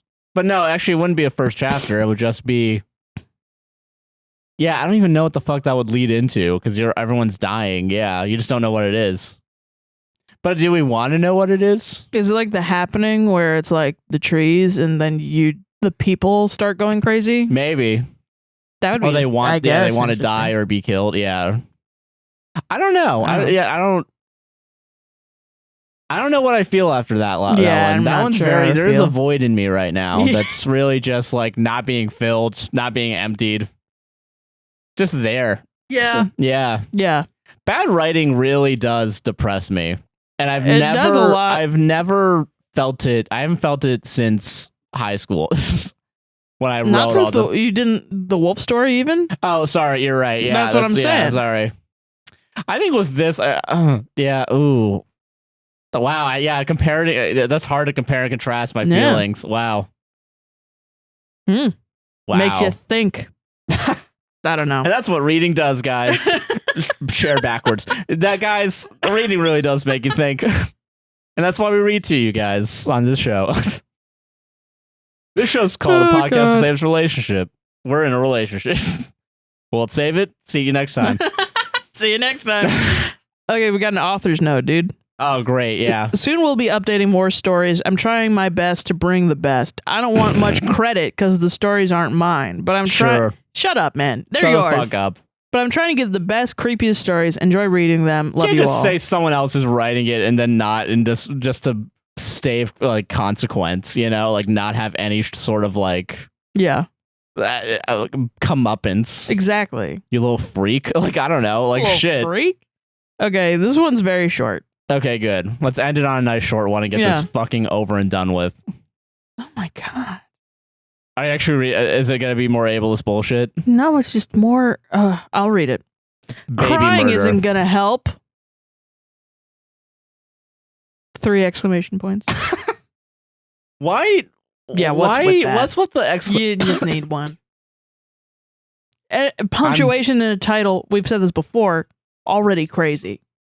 Already a little crazy. Yeah, you kind of You shouldn't really have that much punctuation, if at all. Yeah. Not at the end. Not at the end. I don't know. I pointed the gun at the sick bastard who killed my wife. He sobbed as he feared for what was to come. It's gonna be a baby again. Like I wouldn't be surprised. I'm not shocked anymore. Isn't the whole point of horror to be like a little bit shocking, a little bit like unpredictable? That's what makes it scary. What's more shocking than baby murder? Not surprising anymore, Sarah. It's not. Yeah, it's not really. It's not surprising anymore. He sobbed as he feared for what was to come. I pulled the trigger. If only he spoke and tried to reason with me, then maybe he could have lived. But that was obviously not going to happen. After all, he was born just a few minutes ago. Classic for this guy. Fucking hook, line, and sinker, dude. Do we learn anything from this segment? No, other than bad writing still exists. Yeah, and it doesn't genre doesn't define bad writing. Do we have to learn all the time? I guess not, but like, I'm just shocked that I called 2 of the 4 stories today. It's not good. It's not good. It's not good. Like, I don't know. I can't write something like with a twist at the end of it. I know my limitations. You know what I mean? Like, I'm not gonna fucking sit here and pretend like I'm good at this. But like, I mean, you're better than like the bad guy is disabled. Yeah, I don't have to be scared of disabled people. Yeah, I don't think I've ever had to resort too much to really cheap tricks of like fucking. Yeah. Let's just explain it away with this condition. Bloop, put it in, done. I don't know if you saw the Texas Chainsaw Massacre remake a couple of years ago. No. I don't remember the title of it. I think it's something like Homecoming or something, whatever. Yeah. But it's about a girl who fucking is like the cousin of a grandma, or her grandma or whatever has a house. Yeah. And then willed it to her because she's in the family. Mm. And then she goes and finds out that the Texas Chainsaw Massacre guy is in the basement. Oh, okay. And is chained up, and that's why the grandma gave it to her. Mm. And she brought all of her shitty friends who are shitty teenagers. And then they murder, whatever. But it becomes like, don't hurt him. He's just like this. Like, they make his backstory like that he's just like a disabled guy who is just predisposed to violence. Not great. Not awesome. Not awesome. Not the best. Also, isn't horror like from a like good horror? Isn't it usually not? It's not meant to demonize like the idea of mental illness, but isn't it sometimes like, because I know there's like religious aspects to horror, and there's very like, and I mean, like playing Outlast, I know it's really towing a line sometimes. It really is. Yes, and it's also like, I think it makes a point that like the people in there, it's not their fault. I think it's trying to make that point too, but like, okay, but like I feel like the statement that like horror is supposed to make about mental health theoretically isn't that it's not that mental health is the cause of it. It's like what someone who has mental health problem like experiences, right? Isn't it supposed to be like, the idea of like or not even like mental health, like not even like a disability, right? Let's talk about like a social construct usually. Yeah, like for example, like alcoholism, right? Like that's what The Shining's about. Yeah. Right? That's what that's about. Or like, like the idea of like having depression, the idea of having like, regret, shit like that. And then you're using like these creature, or like the idea of horror is meant to showcase. Yeah, it's a metaphor. That's what I'm trying to say. Yeah. Like Fright Night, where they're trying to they find out their neighbor is a vampire or something. There's a scene in the original Fright Night where a kid becomes a werewolf, and he is a werewolf, and a guy shoots him because he's going to be attacked by this werewolf, and then watches as the kid, who is like a teenager, detransitions from a werewolf into just a child. Jesus. And it's so poignant. Yeah. Because it's like the loss of innocence, kind of. You know what I mean? Yeah, and isn't it supposed to be, it's supposed to be like, that makes sense to me. Vampires, I mean, of course they're sexual, but also a lot of times vampires are used as like like Claudia in Interview with a Vampire, where she's a small girl but grows up as a woman, but she's forced in this like small girl's body because she was about to die of like the plague. I forgot the plot point, but she's about to die, and they saved her by making her become a vampire, but then she grows up emotionally, but she's stuck in this small girl's body. Yeah. There's a lot of nuance and like shit that you can find in that. Yeah. Isn't that what, that's what horror's supposed to like kind of be. Yeah. It's not supposed to be like crazy person is gonna hit you with an axe. Which, and even like isn't like in Friday the 13th, it's not like Jason's supposed to be like have a illness. It's just he's the personification of like evil, right? Or that's Michael Myers, right? I'm trying to think about Michael, because I did watch Halloween. I think it's more like he just Halloween is interesting because he, as a kid, like the first it was shocking because it was like, oh, a kid is doing these murders. Yeah. And he's just inevitable.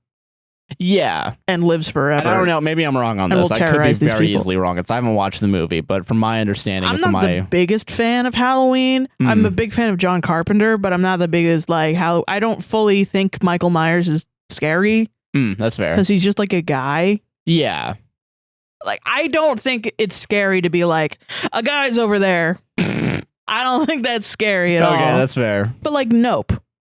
Yeah. You know, there are a lot of themes in Nope. Nope is supposed to be about what's it called? The because I know it's based sort of off like a man versus nature kind of situation. Yeah, it's supposed to be about like Hollywood, about like I don't know what the word is for it, but it's based off like the OJ shit, you know what I mean? Oh. I thought it was like, you know, there's the whole like taming of the I guess that was the theme that I latched onto. I think there are multiple themes, but the theme that I latched onto was like the trying to tame the ape. Oh yeah, and then the ape goes crazy and you know whatever, and then he feels like he can tame the monster. Spectacle. That's what I'm thinking of right now. Yeah. Okay. Yeah, I can understand that. Yeah, I haven't watched Nope, but I've seen like, using nature to perform a spectacle. Yeah, exactly. And the horses and the thing needs the horses and the yeah I feel the whole thing. And Us also all the Jordan Peele shit. Yeah, Get Out, upper and being underclass. a race based. Yeah. No, you know what would have made Us better? If they were just all autistic. Ooh. Spooky. You might have a version of yourself out there that's autistic. Oh no.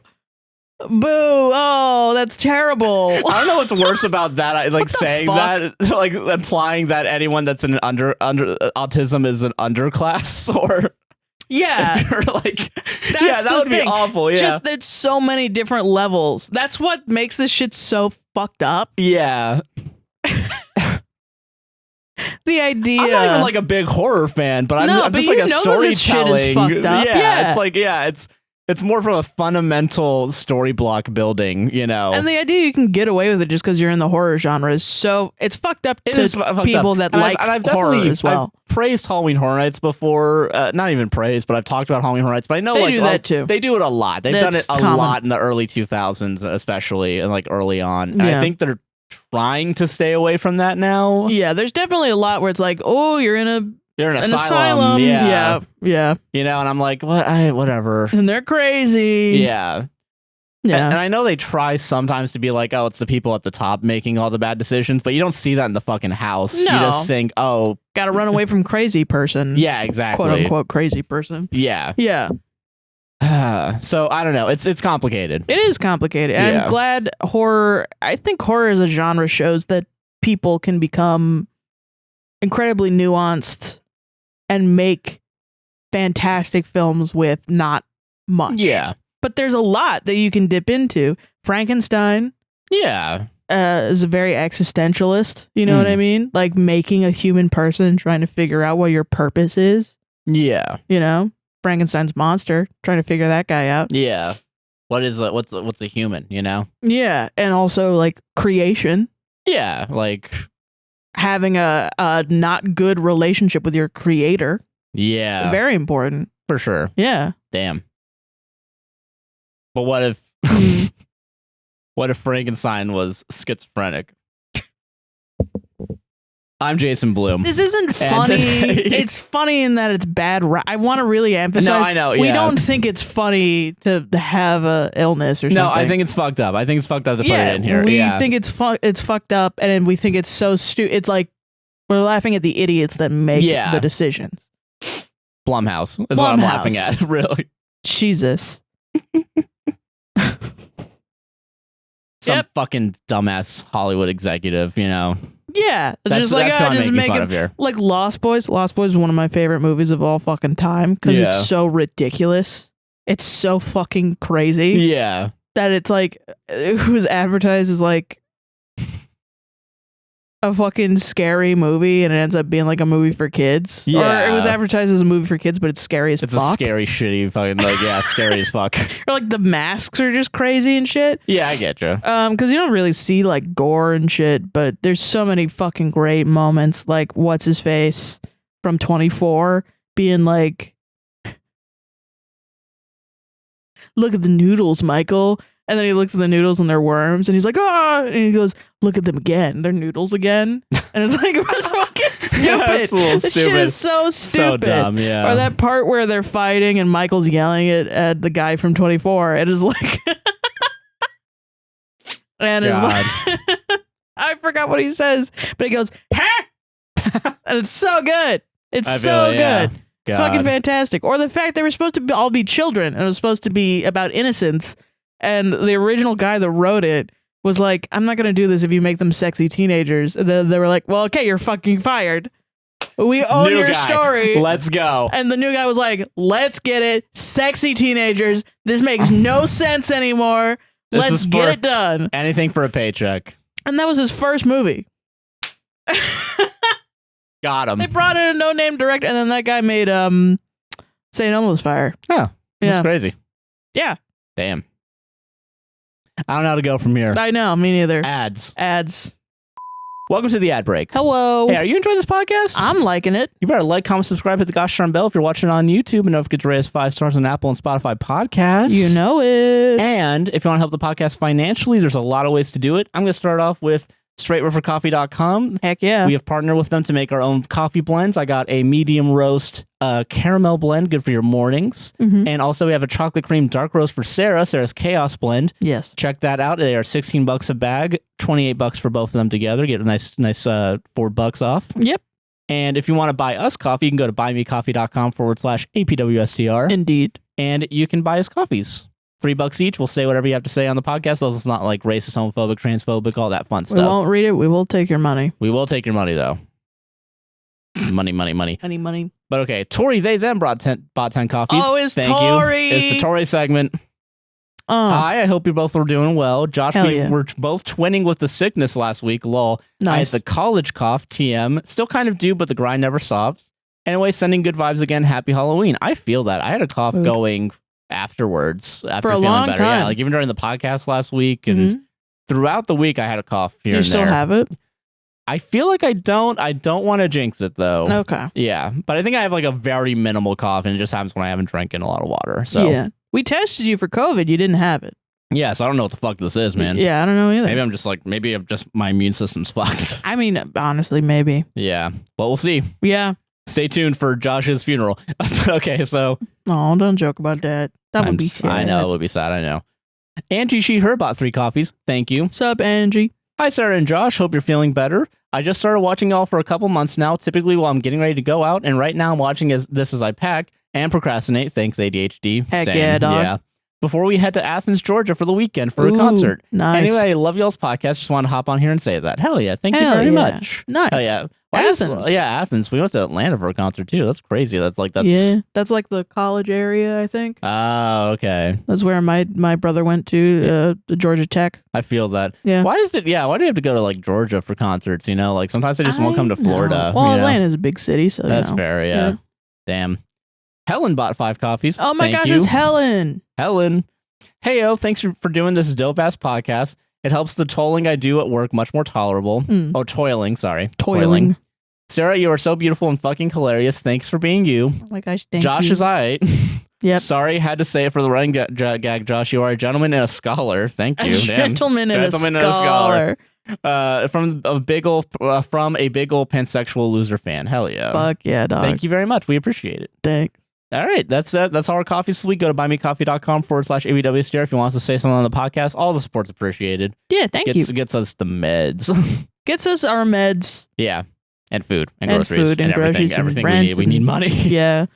But if you want to support the podcast on a monthly basis or a yearly basis, which we have those now. Yeah, you can go over to patreon.com/APWSTR. It is $1 a month or 90 cents a month with 10% off a yearly membership. Indeed, just to get all of the access. But if you want to help us out a lot more, there's $3, $5, and $10 tiers. $5 and $10, you get your name added in the description as well as in the fucking podcast file, you know? And also there's a free 7-day trial for $1 and $3 tiers. Yeah, just if you want to see, even if you want to see the content on there. There's a lot of content. You get episodes early. You get gaming a couple hours early.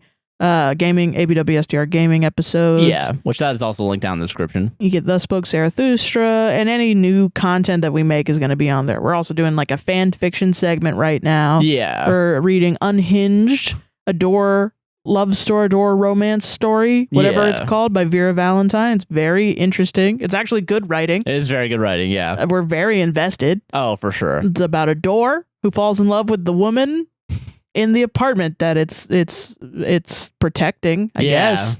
Yeah, it's very good. I love it. But yeah, so yeah, definitely go check that out if you want Sports Monthly. Honestly, Patreon is something that we want to keep growing. Right now, I think we have a little over 100. Let's see if we can get to 200 by the end of the year. Yeah, let's get it. Let's do it. 2 months to get to 200. I think it's about like 150 patrons right now. Something like that, yeah, like 160. So join it. And if we get past 200 by the end of the year, we'll make the new goal 300. Yeah. Constant growth. But yeah, we really do appreciate it. It helps out, especially on weeks where we don't do a podcast. Yeah. And like, it's better than ad-supported content, because it's more stable. Yeah. And yeah, please definitely consider checking that out. Also, gaming. I'm doing a gaming stream today at 12 p.m. Yeah, the Tuesday this podcast goes out. I'm doing a gaming stream today where I'm doing Halloween games. Oh, shit. Where I'm going to get scared. Oh, spooky. Yeah. So come over and watch that on APWSTR Gaming, dude. Nice. Hell yeah, dude. Yeah. All right, but yeah, check all that out. I think, is there anything else? I think that's it. All right, enjoy the rest of the show. Oh, APWSTR.com. Join the newsletter. Yeah, go to our website, join the newsletter and shit. Hell yeah. Yeah. All right, see you all in the rest of the episode. Yeah, bye. Bye. All right, Sarah's camera's back on. It's time for our bread and butter, baby. It's time for the bread and butter. Camera on, please. Love of God. But yeah, I don't know. Yeah, I think it might have just only been like 15 minutes, so that's not too bad. Yeah, it was like, yeah, not terrible. But yeah, sorry about that little technical difficulty. Oopsies. One of these days, I think I might want to upgrade the cameras. That's actually made for videotape. Fucking, I'll take an old film. camera. You fucking kidding me? Oh, like film? Yeah, let's get a 88 millimeter film, APWSTR. That's so let's get funny. IMAX cameras. You have to watch this in a theater. Ooh, yeah, just hell yeah. But okay, so welcome to the Red segment. Welcome. You got Red stories? I fucking hope I got my Red stories. I always worry every week that I forget to hit the save button on all these stories. To where I get panicked in this moment because I'm like, do I have to pick a bunch of random stories and just pretend like I picked these earlier? That's so funny. 1, 2, 3, 4, 5. Yeah, I got them all. Okay, sweet. Okay, me too. Let's go. Let's go. You start us up, baby. Let's fucking go. Let's go. When I play ESO in the chat, people will be like LFG. Let's fucking go, yeah. I thought that's what it is, but I think it's actually looking for group. Oh, that's probably what it is, yeah. For people to group up together. That's but nice. I thought everyone was just posting, let's fucking go, let's fucking go. Hell yeah, dude. This one I'm interested in because I'm I can see both sides a little bit. Okay. But also, fuck this guy. That's okay, hell yeah. Yeah. Am I the asshole for not wanting to help my wife with Halloween costumes? Ooh. Context. My wife, 29 female, always makes the kids Halloween costumes. We have 3 kids, 5 female, 7 male, and 9 male. She did not have an amazing childhood, so I think she is constantly trying to make sure our kids do. She homemakes every birthday cake, DIYs the birthday decorations, makes pajamas for every holiday, and always home makes the Halloween costume. That's nice. She also does these themed monthly movie nights where she creates this whole scene. For example, this month was Coraline. She did custom dolls for each kid, welcome home cake, and the whole food spread. That's nice. This all seems like a lot of work, yeah. So, I understand. This is all great, but the problem is she expects me to help. All of our kids are in activities. We both have full-time careers, and I believe she stretches herself thin trying to do all of this, and expects me to. We have money to just go out and buy stuff, so I don't get why we have to do so much. This guy is not writing. He's writing other words for words that sound the same. Yeah. She says these are the things our kids will remember. That is true. Yeah, you're trying to give your kids a nice childhood. Yeah. Okay. This is where the left turn happens. Anyways, this all came to a head as I've been out of town most of the month for work, so she's had to shoulder the full responsibility of the kids. Oh my gosh. It's gone for a month. That's crazy. Holy shit. This caused her to be behind on making the costumes as she's stressed. She was asking me if I'd be able to create one of the costumes for her. She has the supplies and can walk me through it. The problem is, I just don't feel like it. Oh, okay. Well. Come on. I think okay. Real quick, there is a compromise here. I can already see it. Just do more of the chores for her if you really want to. If she needs help, just help her out somewhere else. If you don't want to make a costume. Yeah. But okay. But of course, that's not happening. Yeah. The problem is I just don't feel like it. I told her we can go get a cheap costume. It's not a big deal. Well, she refused and was up all night finishing these costumes. I told her this morning that they looked awesome, and she just rolled her eyes. She was making coffee, and I asked if she'd make me a cup. She replied, go buy one. She's been distant and cold. I was talking to my coworker, and he called me out, saying my wife is right. My kids will remember the effort my wife put in, and they'll also remember how hard I made it for her. That is true. Yeah, the lack of effort on your end. Yeah. Yeah. Now I'm feeling off like maybe I am the asshole, but at the same time, I usually do help a bit. I was thinking this one time wouldn't be a big deal since we were both tired. But you also went on vacation. Not vacation, but you were away for a month, and she had to shoulder all of it. That's the thing. I think there's missing info. Like, did he need to go on the month vacation? Trip, yeah. The work trip. It is a work trip. Because last week's story with the Hawaii vacation is very... know. Yeah. But, okay, so this is a work trip, right? It's a work trip. Was it mandatory? Was it voluntary? Yeah. What's going on with that? What's the reasoning behind that? What did you do to help out your wife during the month that you were gone? And what have you done beforehand, too? Like, what's normally on your docket of, like, shit you got to do? Because I think it's interesting. Some people are saying that, she's an asshole for trying to put all this extra work on him that doesn't really need to be done. Most people do go out and buy costumes. They don't make costumes. Yeah. However, I think I don't think it's about the costumes. I think it's about she asked him for help. Yes. That's I agree with that too. A month of him not helping her. And then he was like, I just don't feel like helping you. Yeah. Or he was like, I just don't want to do it. Sometimes you do things you don't want to do to help people you love.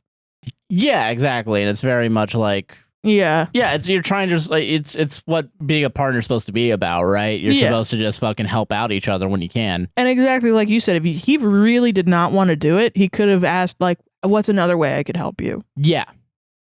That's simple. Yeah. There's a way to find a compromise, Yeah, if you just sat down, or I was thinking too, he could have sat her down and been like, hey, listen, I think we shouldn't, do handmade costumes all the time. Because I think it really puts too much effort on your plate. Yeah, And this is happening, and we're both tired, and we, blah, blah, blah. Maybe we should do the thing this year. And if she really wanted to do it, you could figure out a way to compromise that shit. Yeah.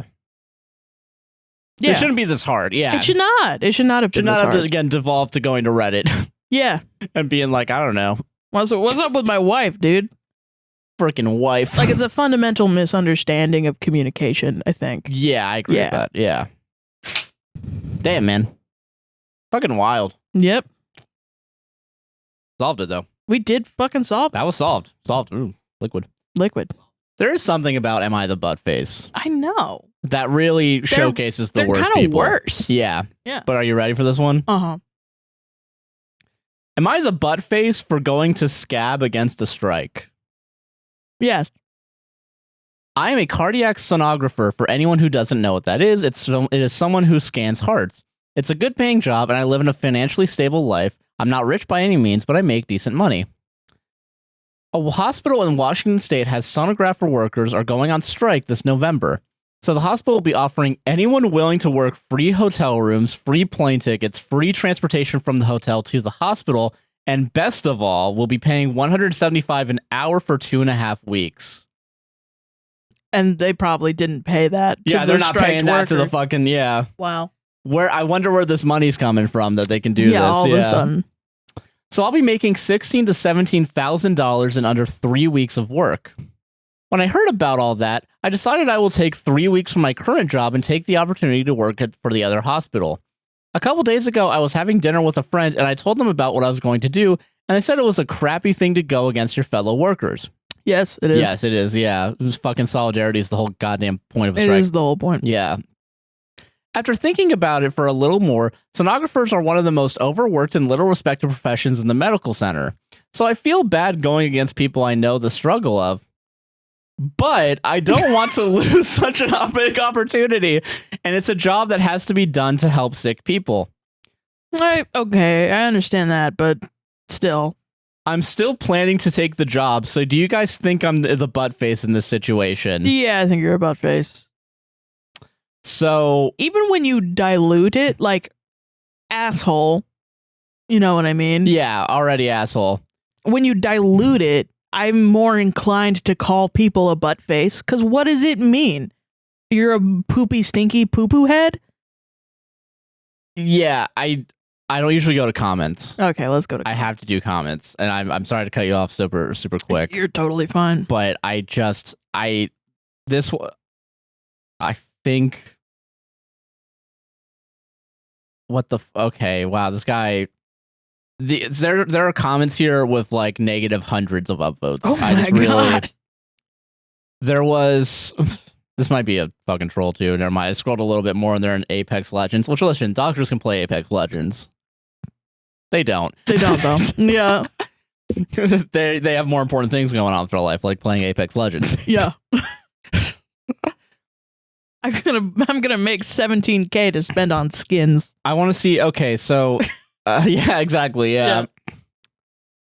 Here's a comment chain. Yeah. Yeah, striking doesn't work if people go around them for their own ends. That's the entire point of collective action. Yes. Obviously, they're offering you good perks and money because they're trying to force people striking to stop advocating for themselves. Yes. Obviously, you're the butt face. Mm-hmm. I obviously work in the medical field, so if everyone is striking, nobody will be tending to the patients, what will cause people to die. But wouldn't it force them to give them better pay and working conditions? Here's the thing, yeah. Because they don't want people to die? Well, there's another comment coming up, don't worry. Yeah. Do not try to wrap your wish for money as a moral obligation. It's incredibly transparent. Yeah. If the hospital paid their workers decently, they wouldn't have this issue. Mm-hmm.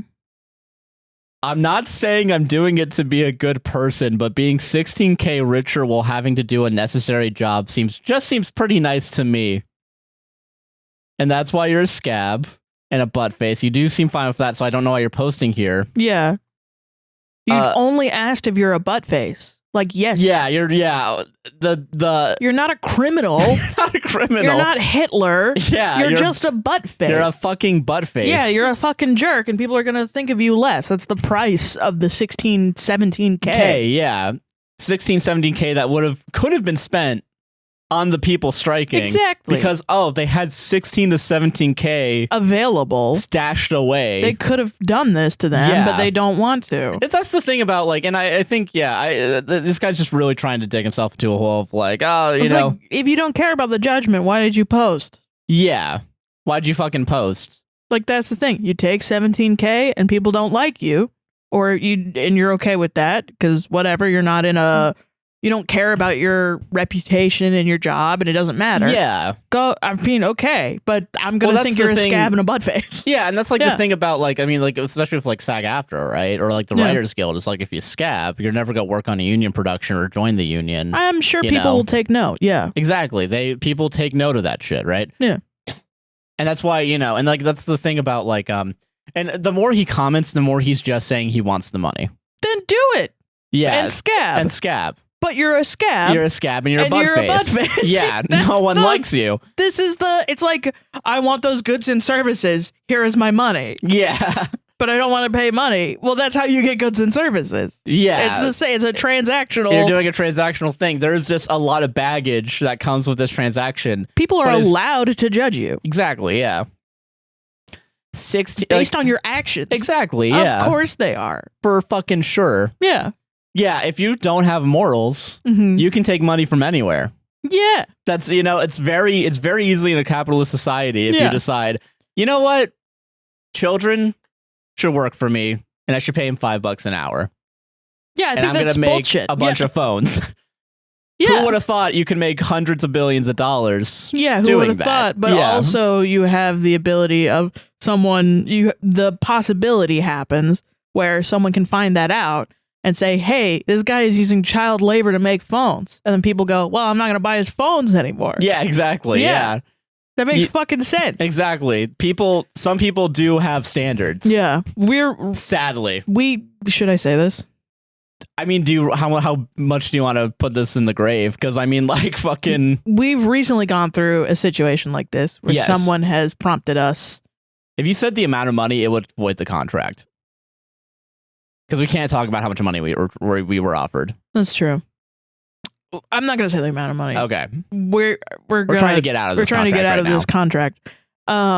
Which I have to send that email today. But we're trying to get out of this contract because of things going on in the world.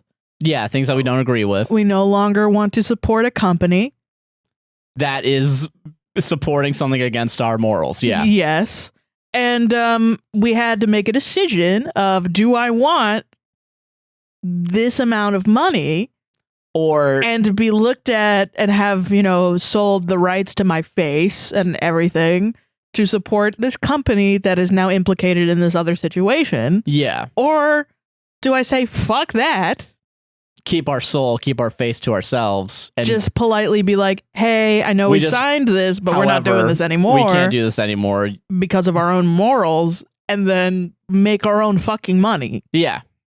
Exactly. And it's not that hard, actually. It really isn't that hard, no. If you don't need the money, it would be different if we needed this money. No, we're relatively okay right now. We're fine. Yeah. We will definitely not have that money. No, for sure. No, we're not. Yeah. But we're not going to be hurting. You know what I mean? No, exactly.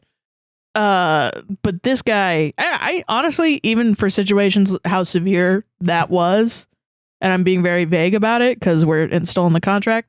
But I don't think there's any amount of money, high key, that would make us take with that. Yeah, that deal. Yeah. Yeah. Honestly, yeah. And I don't know. I was thinking because, like, we do need, like, I mean, that's why, I mean, half the reason why we push Patreon a lot and Buy Me Coffee is because that allows us to keep our stuff.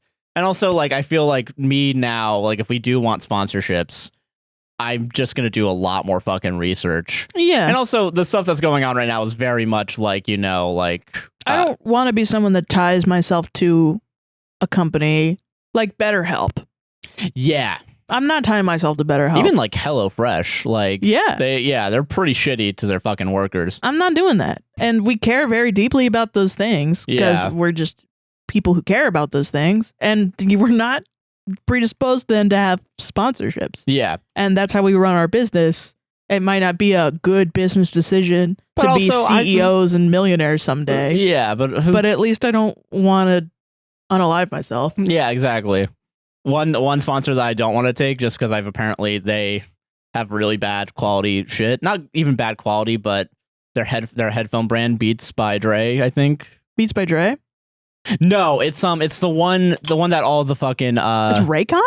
Raycon. Raycon's bad? Apparently they do the same thing that like Beats does with the bass boosting, but apparently it's really bad. Wow. Like it's not good equalization. If you want bass headphones, I guess go for it, but like yeah. Because they I've always wanted to try them. They scoop the mids? They scoop the mids, I think. Yeah.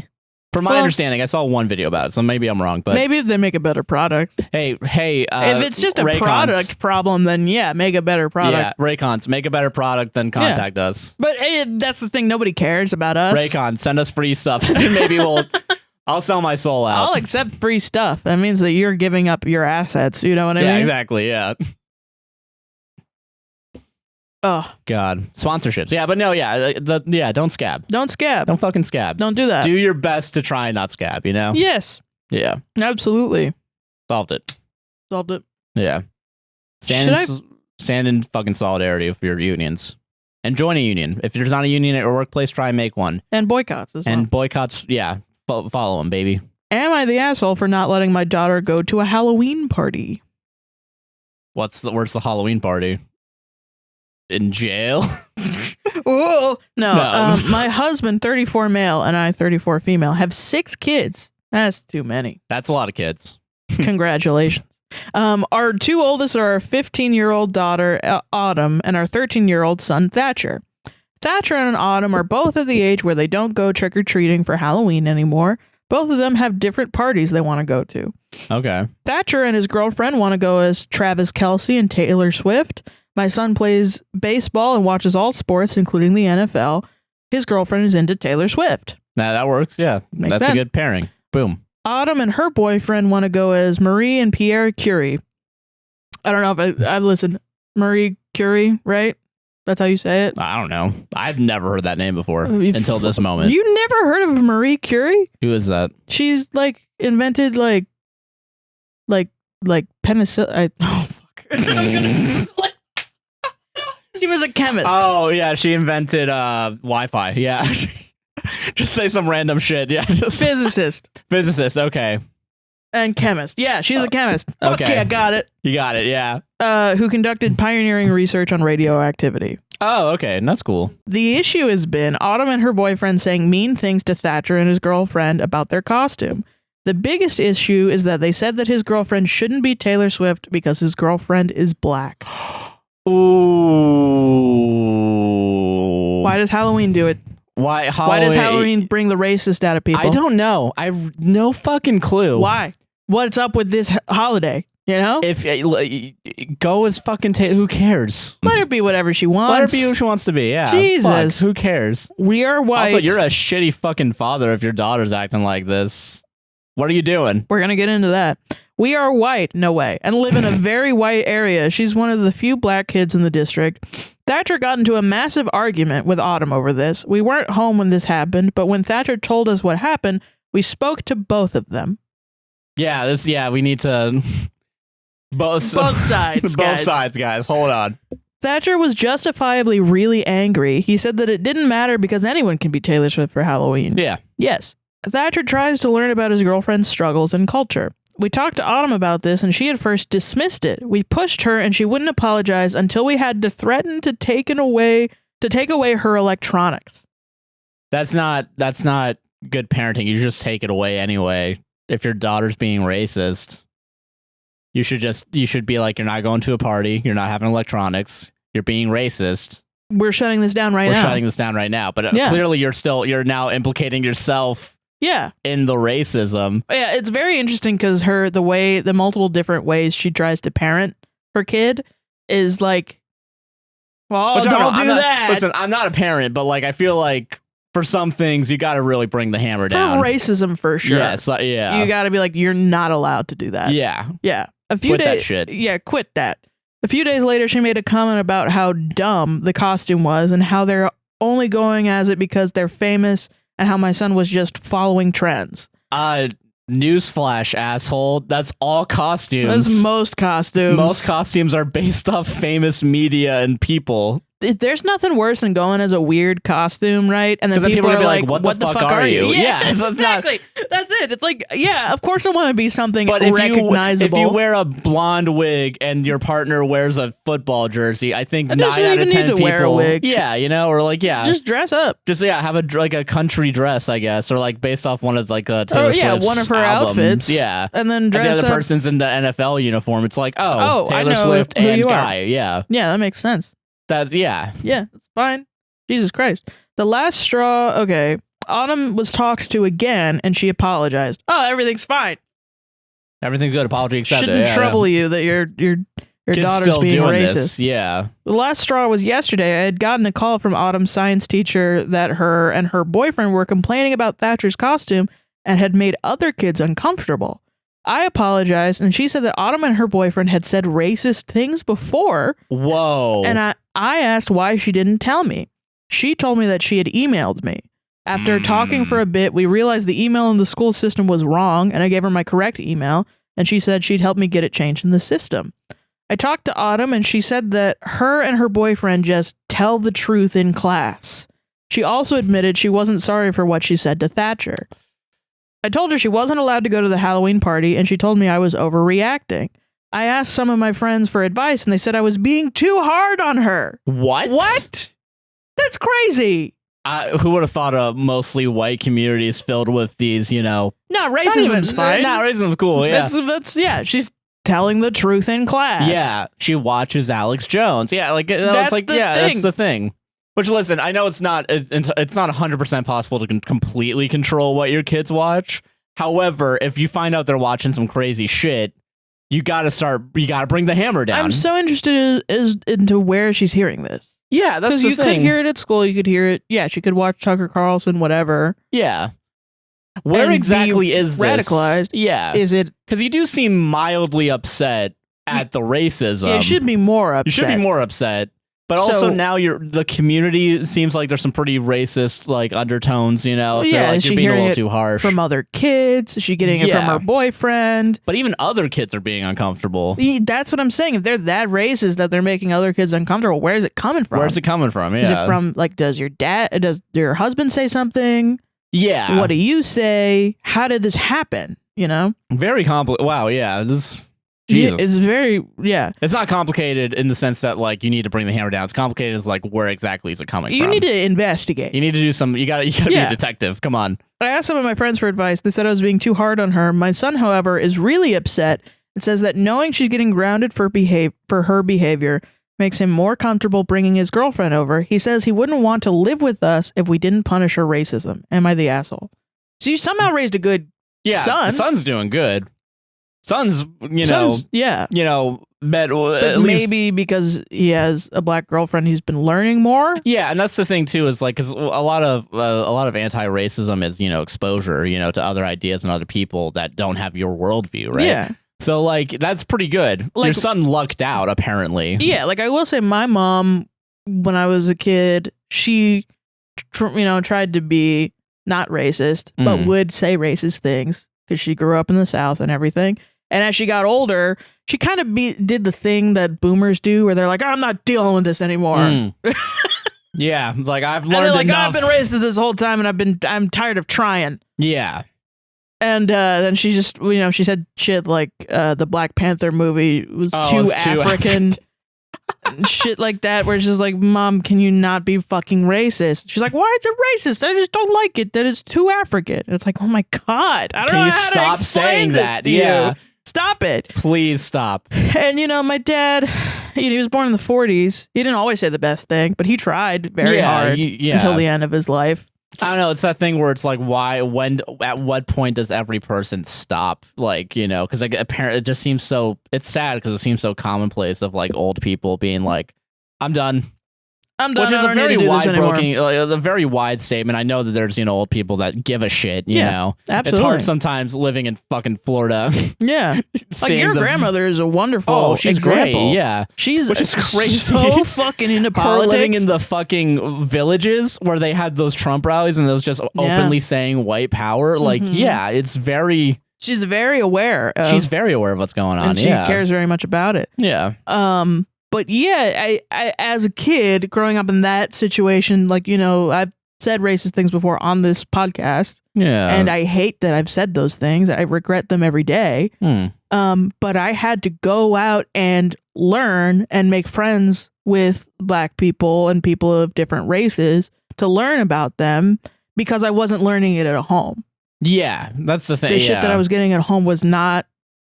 No, yeah, and I mean, yeah, an empathetic, open-minded situation. And like, I don't know, I'm very lucky that I had some sort of like, but I mean, I still was like fuck YouTube in the 2013s. I was still definitely influenced by that. That shit too. Like a lot of the shit I've said here on the podcast has been from thinking comedy is just edginess. Yeah, that's the thing, and that's definitely something that it was hard to get the fuck out of because I mean, yeah, and it's very much like I don't know, and I've talked about this in passing before, but like, in film club and like the film people yeah, my film partner, that was like 3 years ago. 3-4 years ago. Yeah, like recent. Pre-COVID. Like I was doing this podcast still. Yeah, and other podcasts, but yeah, he would say like, pretty racist shit sometimes. He would, like use slurs and shit, and it was hard because like, homophobic stuff too, and homophobic stuff too. Yeah, and it was very hard to get out of that, and like it was very like, I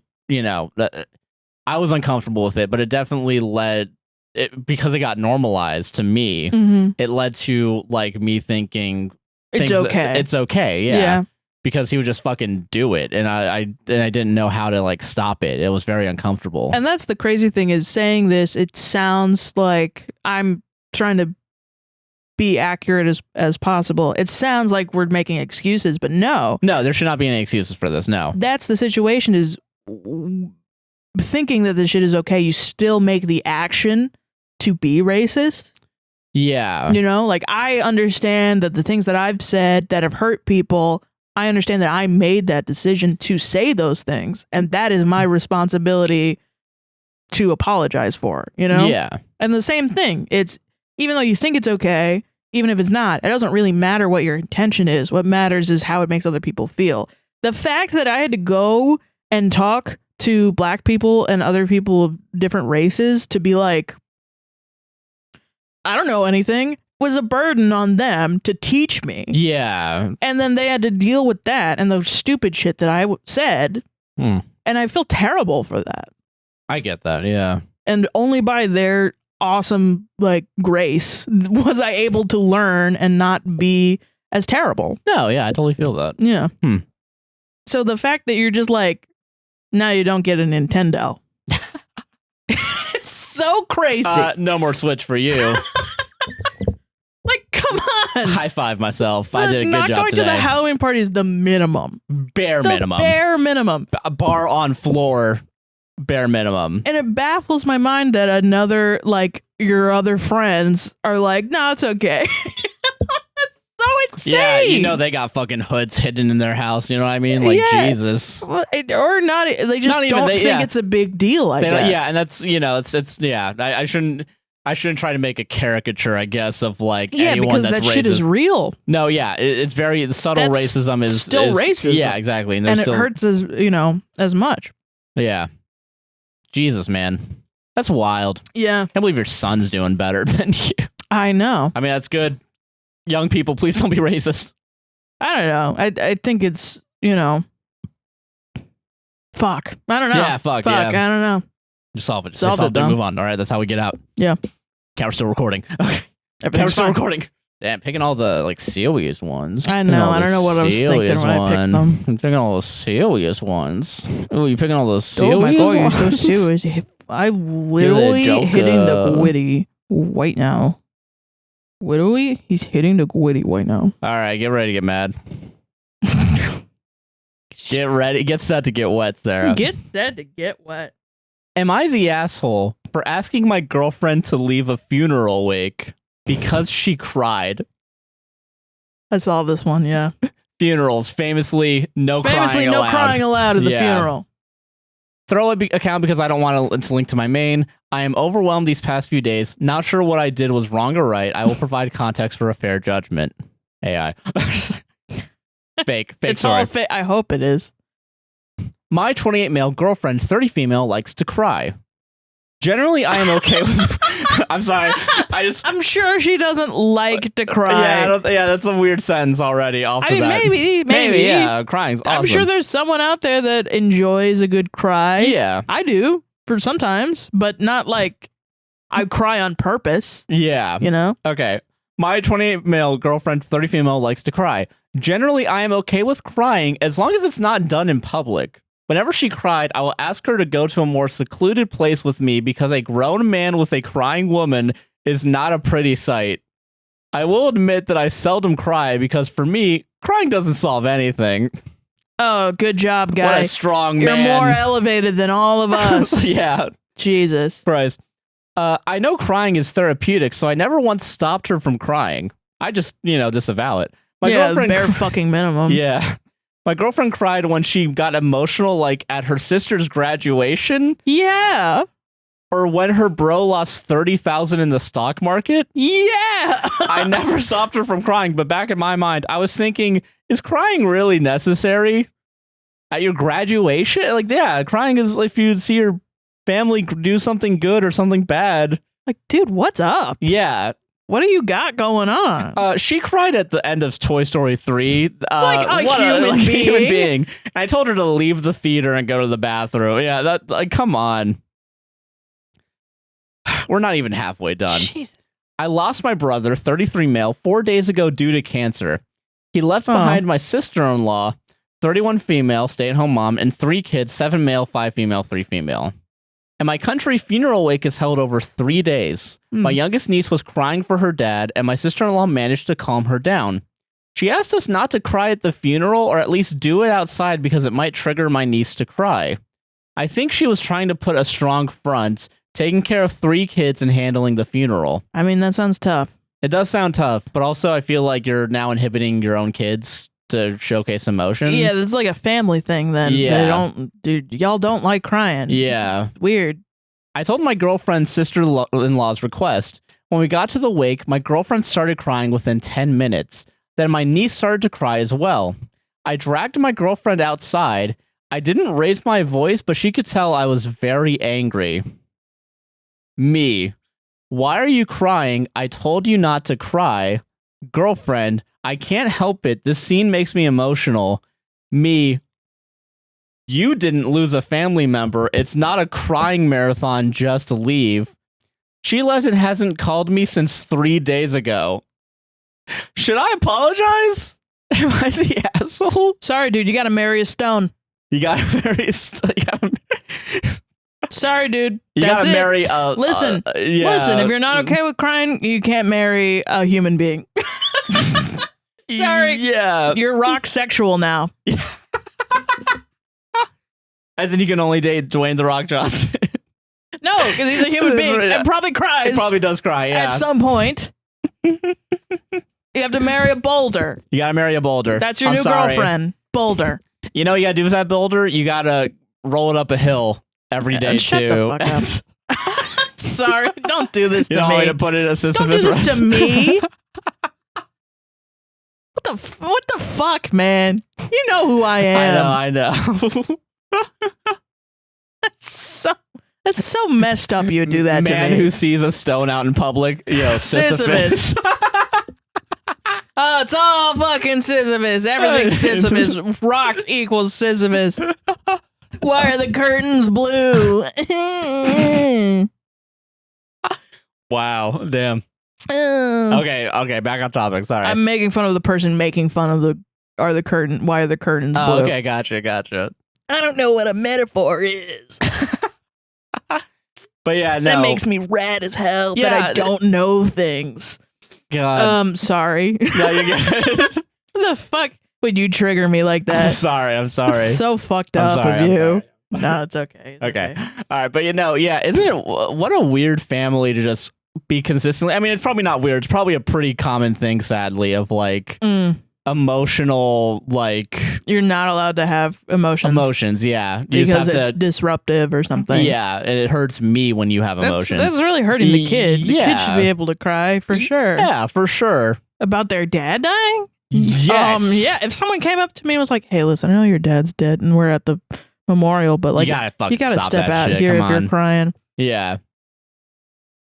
I'm like, that's insane. Yeah, that's insane. You can't do that. You can't fucking do that. This is my that. dad's funeral. It's my, you lose a family member. You're not even crying at your for the own. Daughter. I feel bad. I feel bad for the girlfriend as well, but mostly the daughter is not allowed to cry. It's kind of fucked up. That's wild. Yeah, I really can't believe that. And I feel bad for everyone involved that they think they're not allowed to cry. That's the thing. Yeah, that's the real tragedy, is that no one here really gets emotional support. Yeah.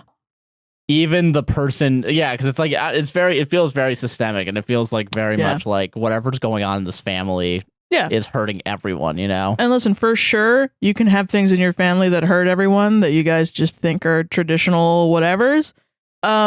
Your girlfriend's not going to deal with that. Oh, yeah, for sure. Girlfriend, she has the ability to leave. Out, yeah. If you're not willing to just confront your, cyclical generational trauma.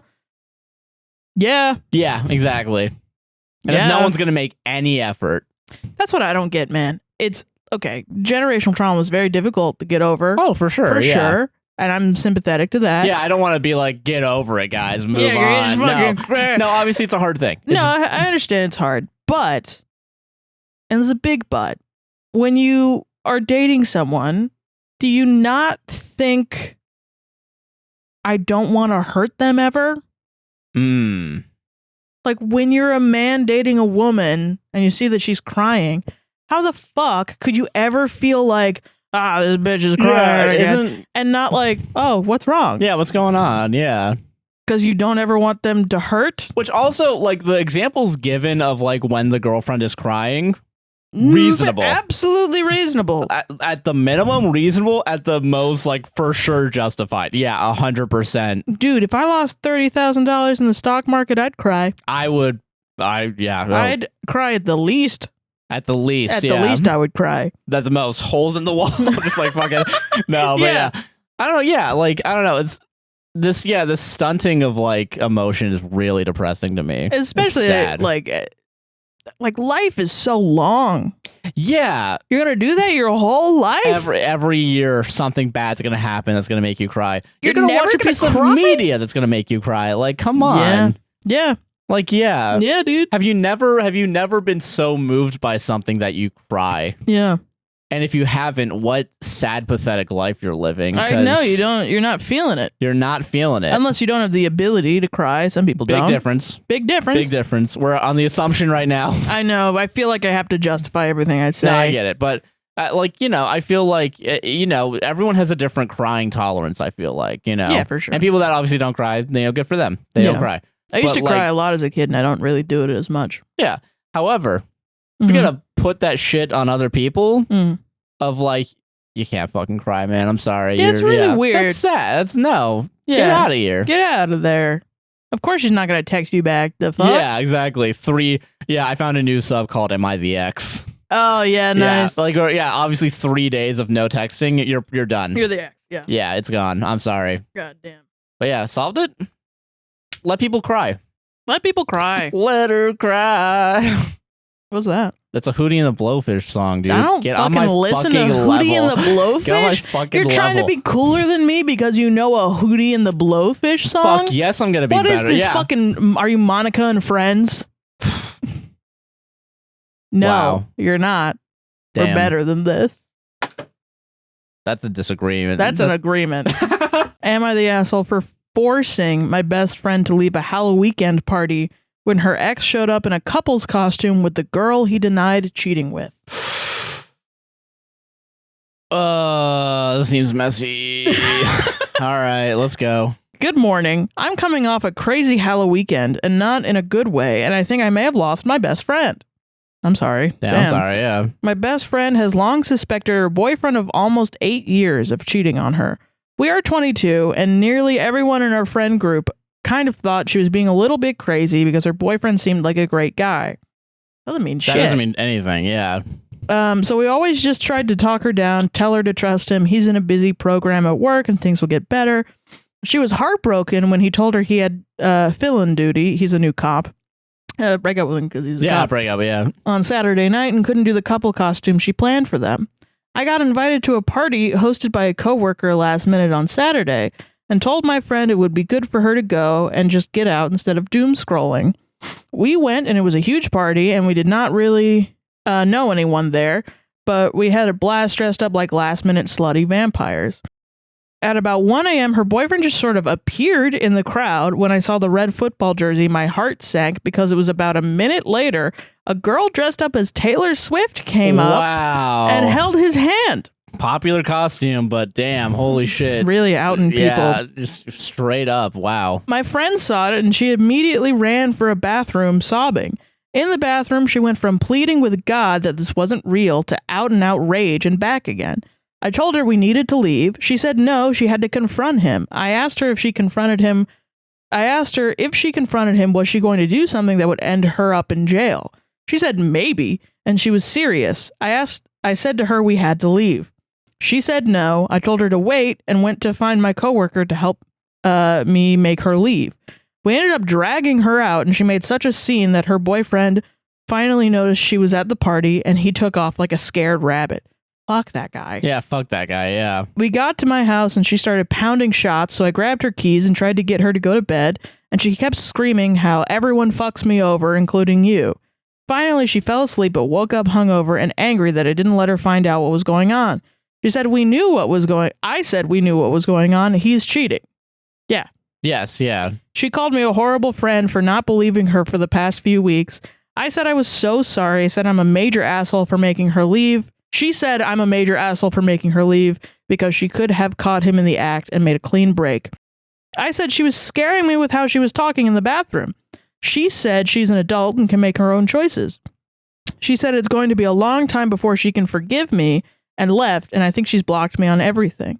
I feel bad for the whole situation, and I feel bad that I may have made the wrong decision. Am I the asshole? Wow. Okay. I think not the asshole for making her leave. No, yeah, I don't think not the asshole. Definitely she would not feel good if she was in jail and she physically hurt someone. No, I agree with that.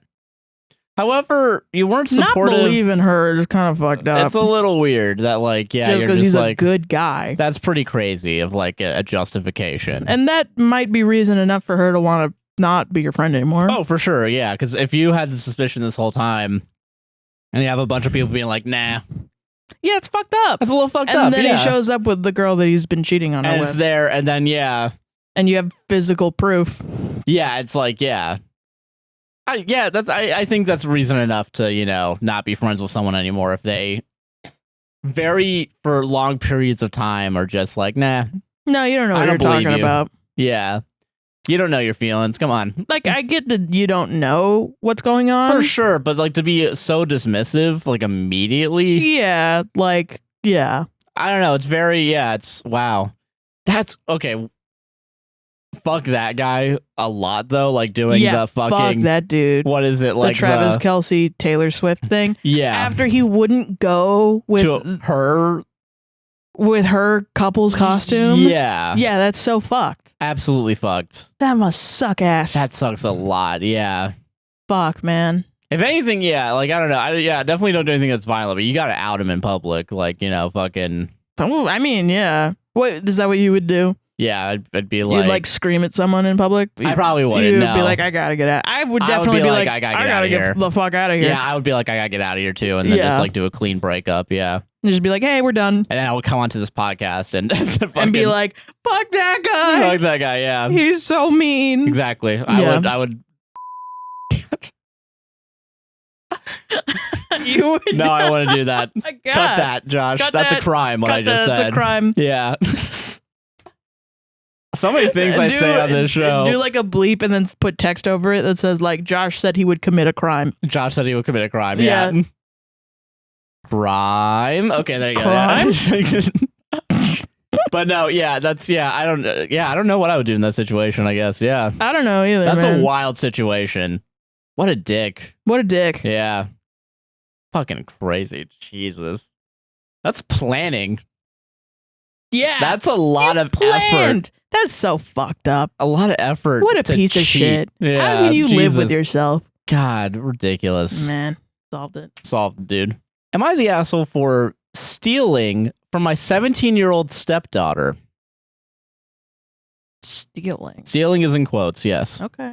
We'll see what it is. I, 46 male, have been married to my wife, Amanda, 41 female, for 2 years. When Amanda and I met, she had 2 children from a previous relationship. Chloe, 17 female, and Marcus, 15 male. Despite their father being absent, the children have never viewed me as a parental figure, which does not bother me, as although I love their mother, I don't see them as my children or feel any love for them. They're good kids, just not mine. Any love at all? Any love. And married to the mom, yeah. I mean, like, not even... They're good kids, just not mine, is his phrasing. Okay. Fine, I guess you don't have to. Yeah. A little weird, but I mean, you don't have to, like, become do their anything. dad. Yeah, I guess. Okay. But I mean, you live with them. Yeah. Earlier this year, Chloe expressed her desire to move out at the end of the year. I did not think she could realistically afford to move out.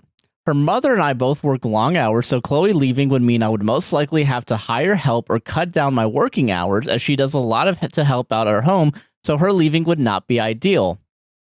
I handle all household expenses, so in order to deter her from leaving, I suggested she try paying a portion of the bill/home expenses to get an idea of what living alone would be like. Her and her mother both agreed this would be a wonderful idea, and so we drew up an agreement that she would pay a quarter of the bills and household expenses, and her mother and I would stop financially supporting her. I thought this would be enough for her to change her mind. However, she was able to afford this comfortably.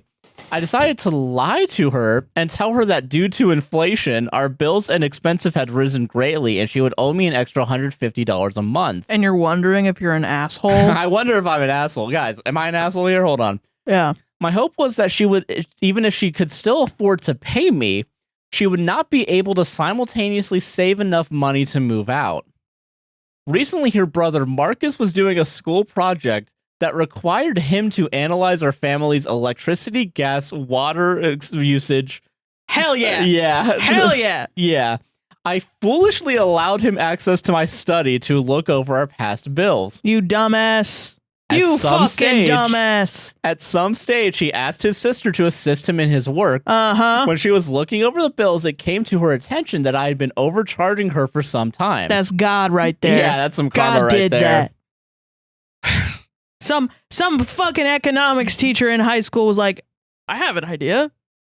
I had a dream last night. I should make a project where the kids should analyze their monthly expenses. That was yeah. And that was Jesus Christ Yeah. putting that shit in their brain Yeah. to expose your lie. Your fucking dumbass That's lie. how God works. Yeah. She worked out roughly how much money I overcharged her and went to her mother with this number. Yeah. They are now calling me an asshole for stealing her hard-earned money and are demanding I return the money. I don't think it's fair to call it hard-earned when most of it is inheritance from her father's passing. I had her best interest in mind and think I was just teaching her how the world works, so am I the asshole? Yeah, isn't that a good buried lead right there? That's a good buried lead. It's not hard earned. Her dad died. That's hard. Oh my God. There's an edit. There's an edit. Sarah, make a bet right now. Does it make him look better or worse? Oh, how could he ever be better than what he is right now? He's perfect. I just stole my fucking a person I don't love. I've admitted I don't love her. I've stolen her fucking money. And that money was given to her from her dead dad. How could I possibly not be an angel? Edit. Thank you, everyone, for your helpful suggestions. I will be putting the sum she estimated I overcharged her into an account and will tell her I was saving it as a surprise. Hopefully, she doesn't come across this post. A response to some common themes in the comments. I would like to make it clear I have never cleaned my home and will not be starting now. I do not like the noise of a vacuum or the smell of cleaning products. Maybe I went too far by saying I have no love for my stepchildren. I just want to make it clear that I like them. They just annoy me as they're not my blood.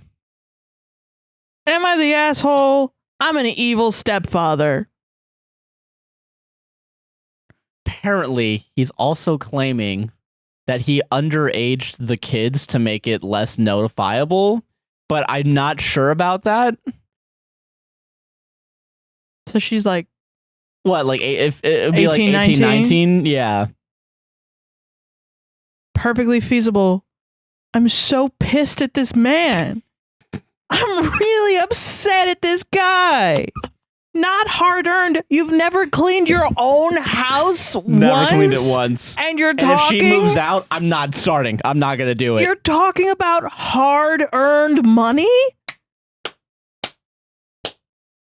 Like, you need to sit down in front of a fireplace and just, like, think about your actions. I don't even know how. I don't think a therapist would be able to nail this into you, dude. Yeah. You're such a little freak. How could you think that any of your actions ever are cool and awesome and fun? That doesn't make any damn sense. Yeah, she doesn't deserve this money, or just like her dad fucking died, so who fucking cares? Yeah, it's not really a fair I don't day's even pay. love her, Yeah, that's- and fuck her. I mean, listen, they're not my blood, all right? They just annoy me. All right, that's what I meant when I said I don't love them. Okay, if you don't love them and you don't think of them as your children, you should not be parenting them. No, you shouldn't be. No. You shouldn't be doing this thing. You shouldn't even begin to charge her rent. Oh, yeah. It should be her mother is doing it, or Yeah. something like that. It should not be you. Because clearly you can't be trusted, ever. You're such a fucking mooch. You're such Yeah. a fucking mooch piece of shit. Yeah. God fucking damn it. God Hopefully she fucking doesn't see damn this it. post, though, because, fucking, This one really hit me so hard because I was 19 with a dead dad with an amount of money that everyone was trying to get their fucking hands in. By everyone, I mean literally just my mom. And oh, your dad died? Hey, rent's going up. So, legit, my mom tried to do that shit because my dad. This pisses me off so bad. So in Georgia, where he was living, and also Texas, I don't know. It was a long time ago, guys. There's a law where if you are old enough and you have to pay child support, your social security checks just go to the person you have to pay child support to. Oh, yeah. So my dad was getting social security checks like $1,000 a month, and it was being sent to my mom. And when I was older, because I had to stay behind a year as a kid when I started like kindergarten and pre-K and stuff. Oh, yeah. So I turned 18 like 10 months, like I'm a month into the school year. Oh, yeah. So we stopped receiving these checks either once you turn 18 or once you finish high school. You have to sign a piece of paper, though, to say, hey, I turned 18 in high school, but I would like to still receive checks until the end of the high school year. So I signed that, and it was now being sent to me. Oh, shit. Because I was 18. Yeah. So my mom was like, maybe you should start paying rent. Jesus. Yeah, you told me this recently, too. Yeah. I forgot about this. Yeah. Or maybe you should, like, you know, and this was like right around the time where she was like, maybe you should get a job, pay for college, because she had never saved any money for me for college. Yeah. And I was really worried about that because I really wanted to get out of Orlando. And I was like, fuck, maybe I just save this for college. Yeah.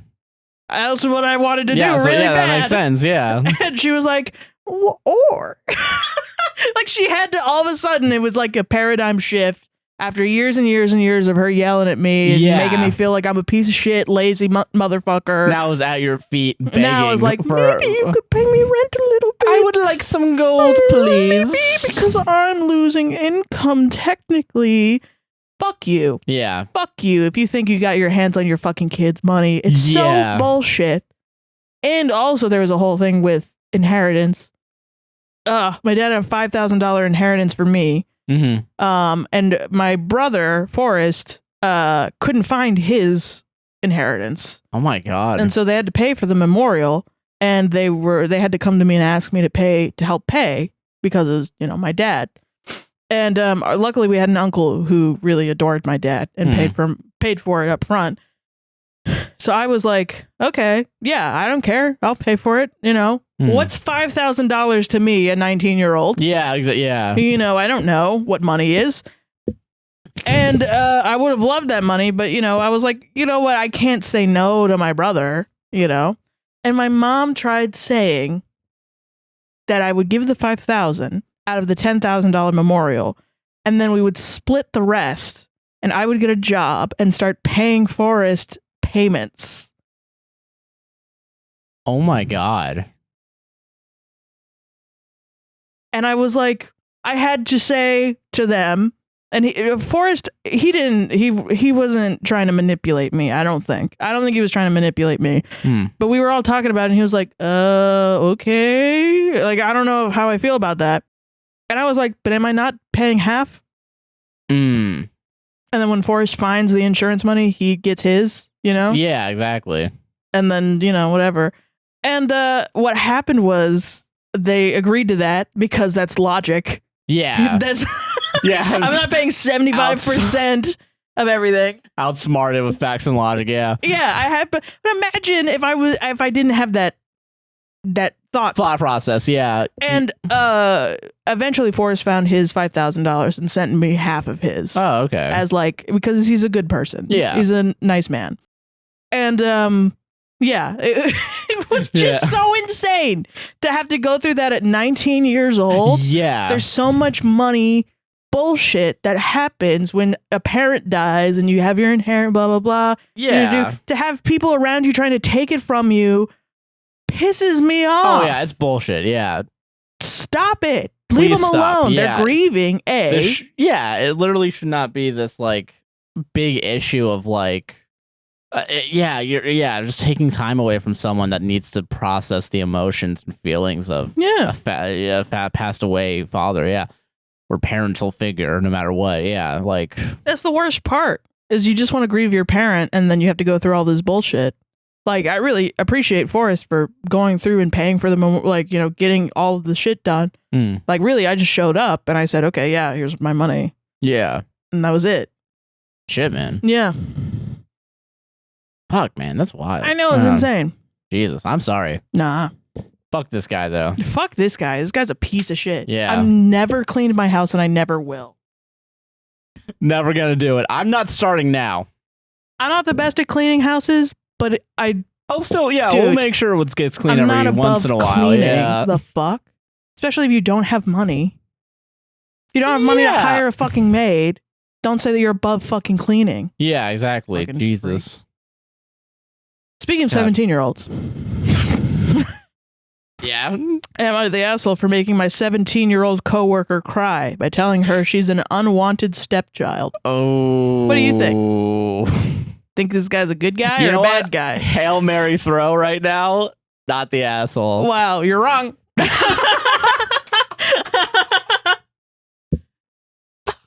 I know I'm joking. Yeah. I figure I have my brain's not super smooth. Don't worry. Okay. I, 29 male, work at a pizza place. 5 Nights at Freddy's. You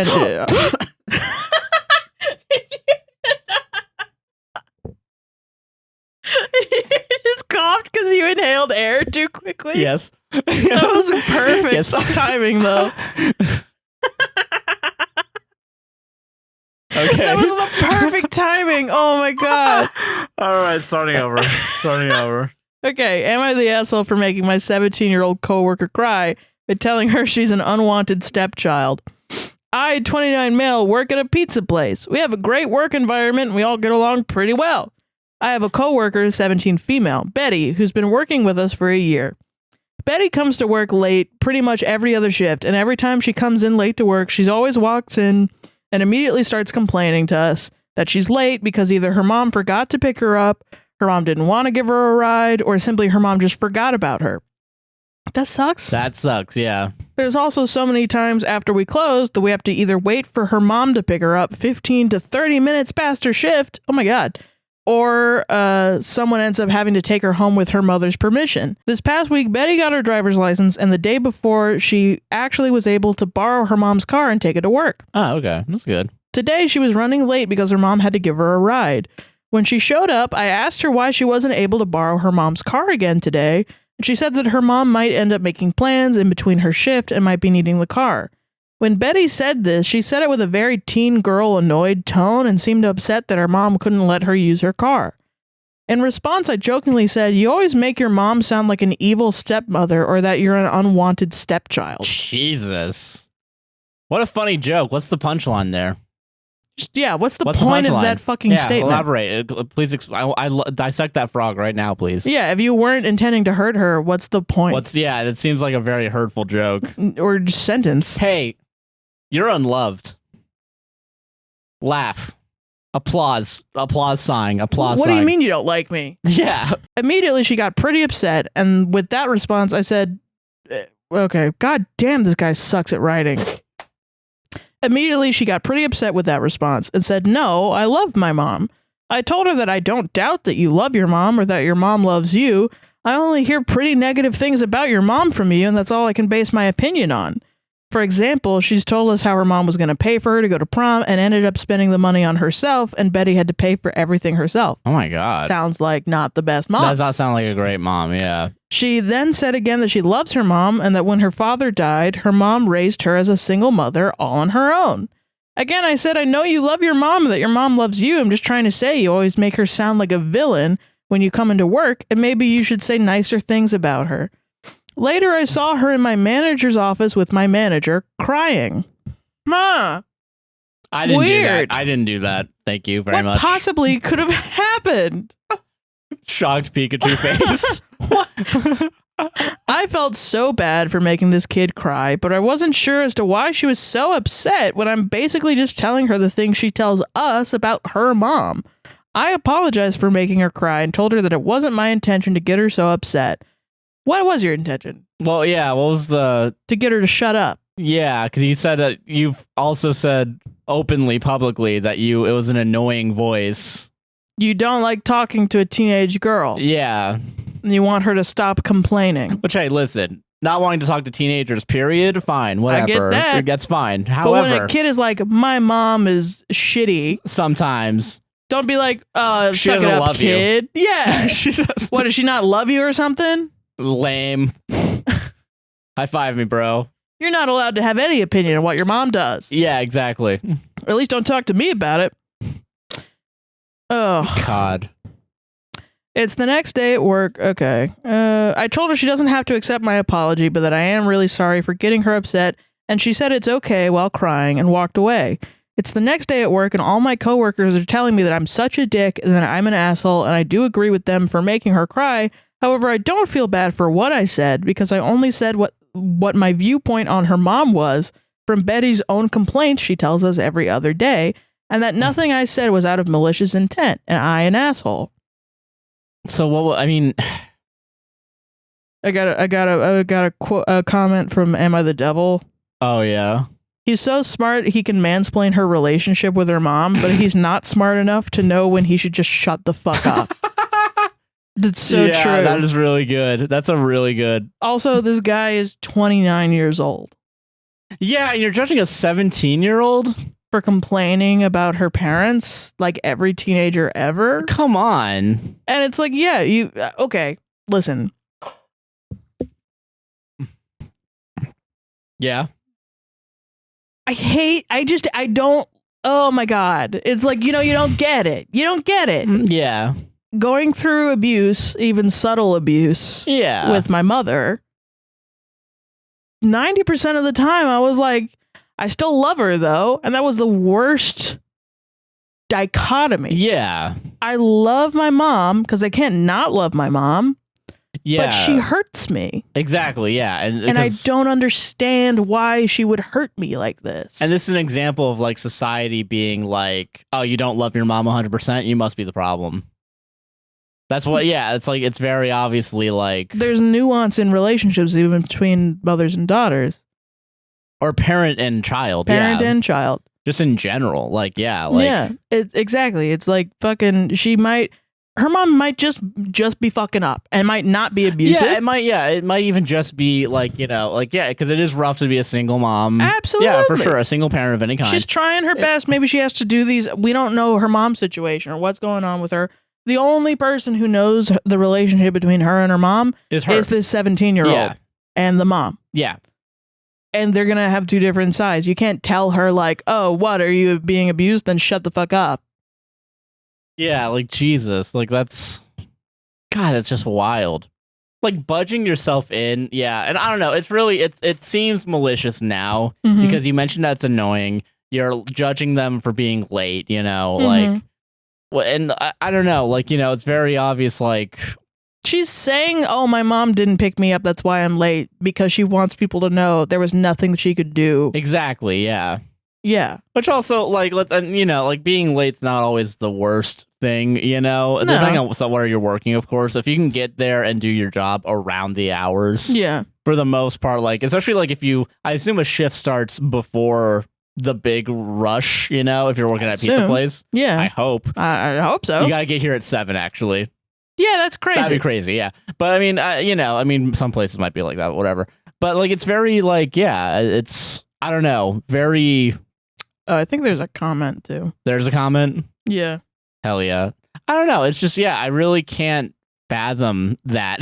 Like... Okay, Oh, yeah? I do have a comment. Okay, so he says in a comment, yeah, I agree I'm the asshole. For context, her mom comes into the store all the time when Betty's not here to pick up her check, and she's always so sweet. She's a mother of a bunch of queer children who's super supportive of them, and I've always admired that about her because I didn't have that myself growing up. I guess that's where my frustration came from, because Betty is always making her sound like the worst person in the world, when in reality, I know she's breaking her back to provide for her family and be there for her kids when she can. Again, I don't think her mom is a villain in any way. Interesting. She's picking up her kid's check when she's not there. That is a little weird. Because, yeah, if you're a 17-year-old, you still have access to your check.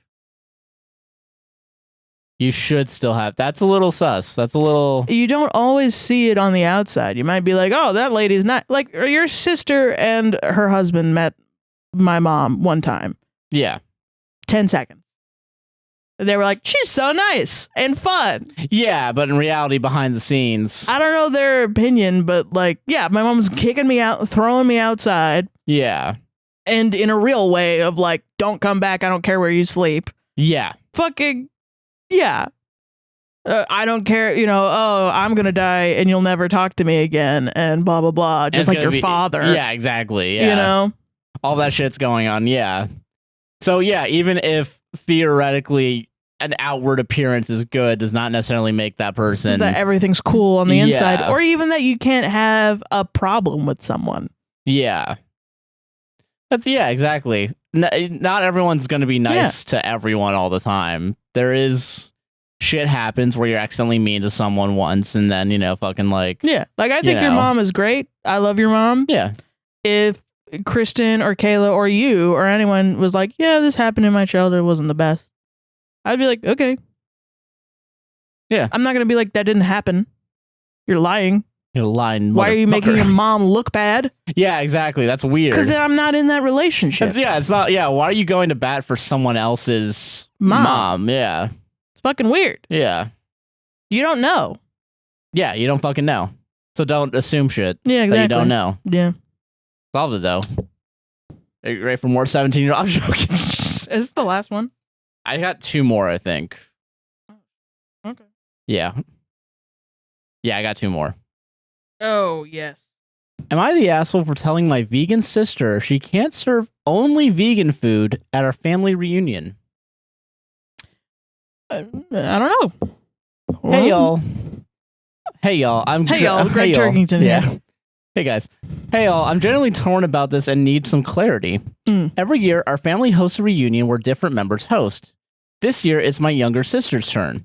She's been vegan for about 3 years and is quite passionate about it.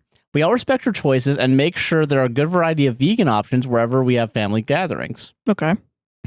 When she announced she'll be hosting, she also said that the entire menu would be vegan to align with her beliefs, and that is a chance for the family to try something different. Okay. Some family members were excited, but others, including many of the older folks, were pretty upset and felt like they were being forced into her lifestyle, even if just for one meal. One meal. Just one meal. I wouldn't kill you. Yeah. I spoke to her privately and asked if she'd be open to including a few non-vegan dishes for those who aren't keen on a full vegan menu. She got quite defensive, saying this was her chance to showcase veganism and that for one meal, everyone can give it a go. I respect her beliefs, but I also think that forcing an entire family to adopt her choices, even if just for one meal, isn't fair. Yeah, it's just one She's meal. now upset with me for not being supportive and says I'm not respecting her choices. Am I the asshole? I just feel like everyone's blowing this out of proportion. There's one little detail that's not included. Okay. They can bring their own meals too. Oh, well, then, Jesus. Chill the fuck out then, man. Yeah. Make your own damn food. Shit. God, what is Also, with these?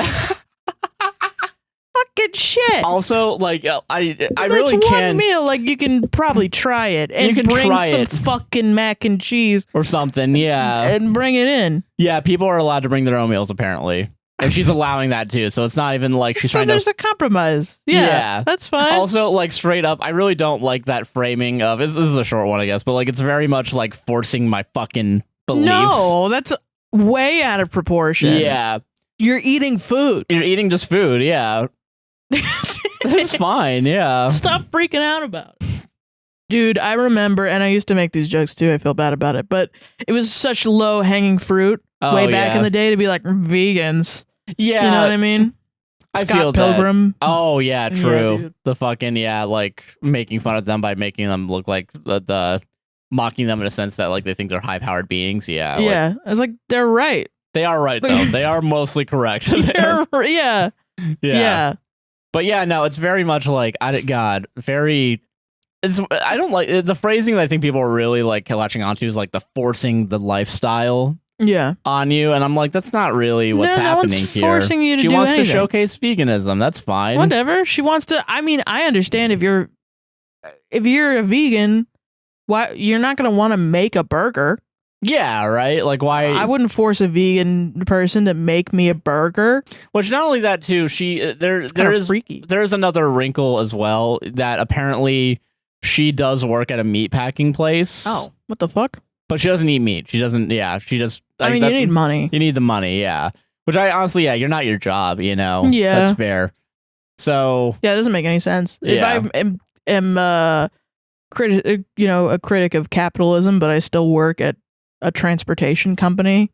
Or anywhere, yeah. Anywhere, literally, yeah. Exactly, yeah. We're still beholden to the system we're in, yeah. But, like... So, I don't know. I think it's weird, the framing of, like, fucking enforced. Yeah. Especially by, like, the older people that's never had a veggie. But then also, I'm like, if I'm 89 years old, I am going to eat what I want. That's, true. I mean, yeah. I'm decrepit. I'm going to eat what I want, but then I can bring food if I want. Yeah, exactly, so right? Like, that's fine. Yeah. I get it. That's she is compromising. There is a compromise here, yeah, which is pretty... No one's mentioning, I guess, yeah. That's apparently people on silly. Reddit were so like, fucking, how fucking dare she fucking... Yeah, Reddit's very anti-vegan. Yeah. But yeah, if she's compromising, that's fine. Yeah.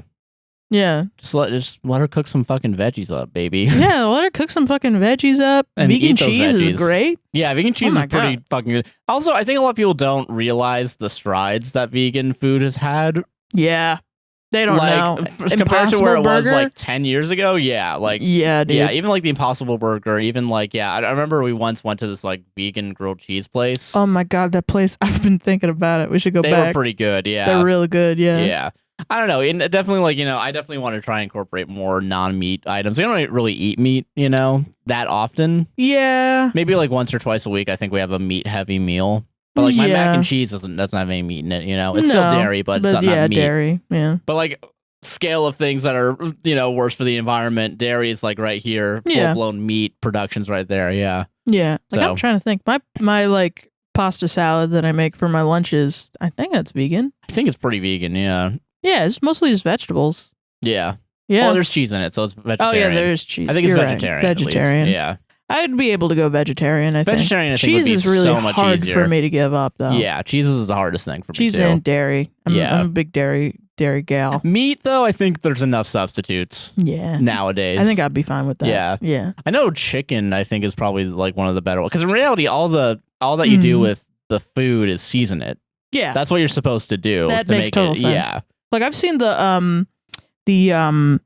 like they make like chicken patties out of mushroom Oh, that things, makes sense. or like big pieces of broccoli, and they'll like deep fry it, and it looks like chicken. Yeah. Looks great. I'd eat that. Yeah, for sure. 100%. Yeah, dog. For sure. Yeah, I don't know. Try vegetarianism, guys. Try it. Vote. I don't know. I'm getting political on this one. Okay, getting political. All right. Speaking of political, am I the asshole for giving a fake name at Starbucks? I think I read this one. I don't remember it though. Yeah. Okay, let's see. Okay. All right. All right, guys. Calm down All already. right, everyone calm down already. I gave a fake name at Starbucks. Ring the alarm. Yeah. Jail. All right, okay. All right, so I, 22 male, think this whole thing is ridiculous. But my girlfriend, 21 female, is really angry at me, so here we go. Okay. I don't like giving my real name at places like Starbucks and similar stores where they shout out your name when the order is ready. I can't tell you why. I have a normal, reasonably common name I like fine enough, but for some reason, it majorly creeps me out when a barista shouts my name through a room of strangers. I guess it's just some, at least to me, harmless quirk that I have. I kind of get it. It's like a little awkward. It is a little awkward. Yeah, I can understand that. Yeah. I mean, yeah, it's fine. Yeah. Who cares? Who cares? You know what I mean? I know who cares, but yeah, whatever. Okay, so whenever I am at a store where they want your name, I say it's Tom. That's literally the name I use. Nothing inappropriate or outlandish, just plain Tom. Big Penis 69. Big Penis 69. Here's your latte. I know I am meant when they call it, as I always use the same one. So there is no confusion or anything. They yell Tom, I get my drink/food, and it's never been a problem till now. That's fine, I guess, yeah. I don't see a problem with it. I don't see any problem with this, yeah. A couple days ago, I was at Starbucks with my new girlfriend and ordered our drinks while she sat down. I gave them my fake name as always, and when our order was ready, they shouted Tom. I went and got it. My girlfriend was a bit confused and asked me if I went and got someone else's order, which is fair enough. So I explained the thing to her and thought that's that, but she got really angry. She says it's really disrespectful to lie like that. What? Hold on. What? Hold on. Okay. Why is it disrespectful? Why? I want to know. Do you think it's like a prank? The baristas? They don't care, I assume. This one was I don't understand. I don't get her point of view. It's not like he's saying like Jesus or something to try and like do the fucking like, you remember the red cup fucking thing? Yeah. It's just Tom. Christmas. So they'll say Christmas. Yeah, it's like happy holidays. He just is uncomfortable. Yeah. She says it's really disrespectful to lie like that and that I am making everybody in the store out to be creeps who will do something bad if they know my name. What? Which is not at all what's happening. I just don't like when they yell my real name, so I found a harmless way to get around that. But she can't see it like that. She thinks I'm a pathological liar. How is this lying? Wait, how is that? Who is way too suspicious of everyone, and I need to stop. I really can't see the problem she has. It's really not that deep. It's not, I feel like you don't like hearing your name yelled. This is fucking smart, honestly. I hate when my name's yelled. I should be using a fake name. Hold on, wait a minute. I love this. I used to do that just for fun. Yeah. Not like to Starbucks, but just like to people. Yeah. Like if a stranger came up to me and was like, we're having a great conversation. What's your name? I'd be like, Paula. Paula.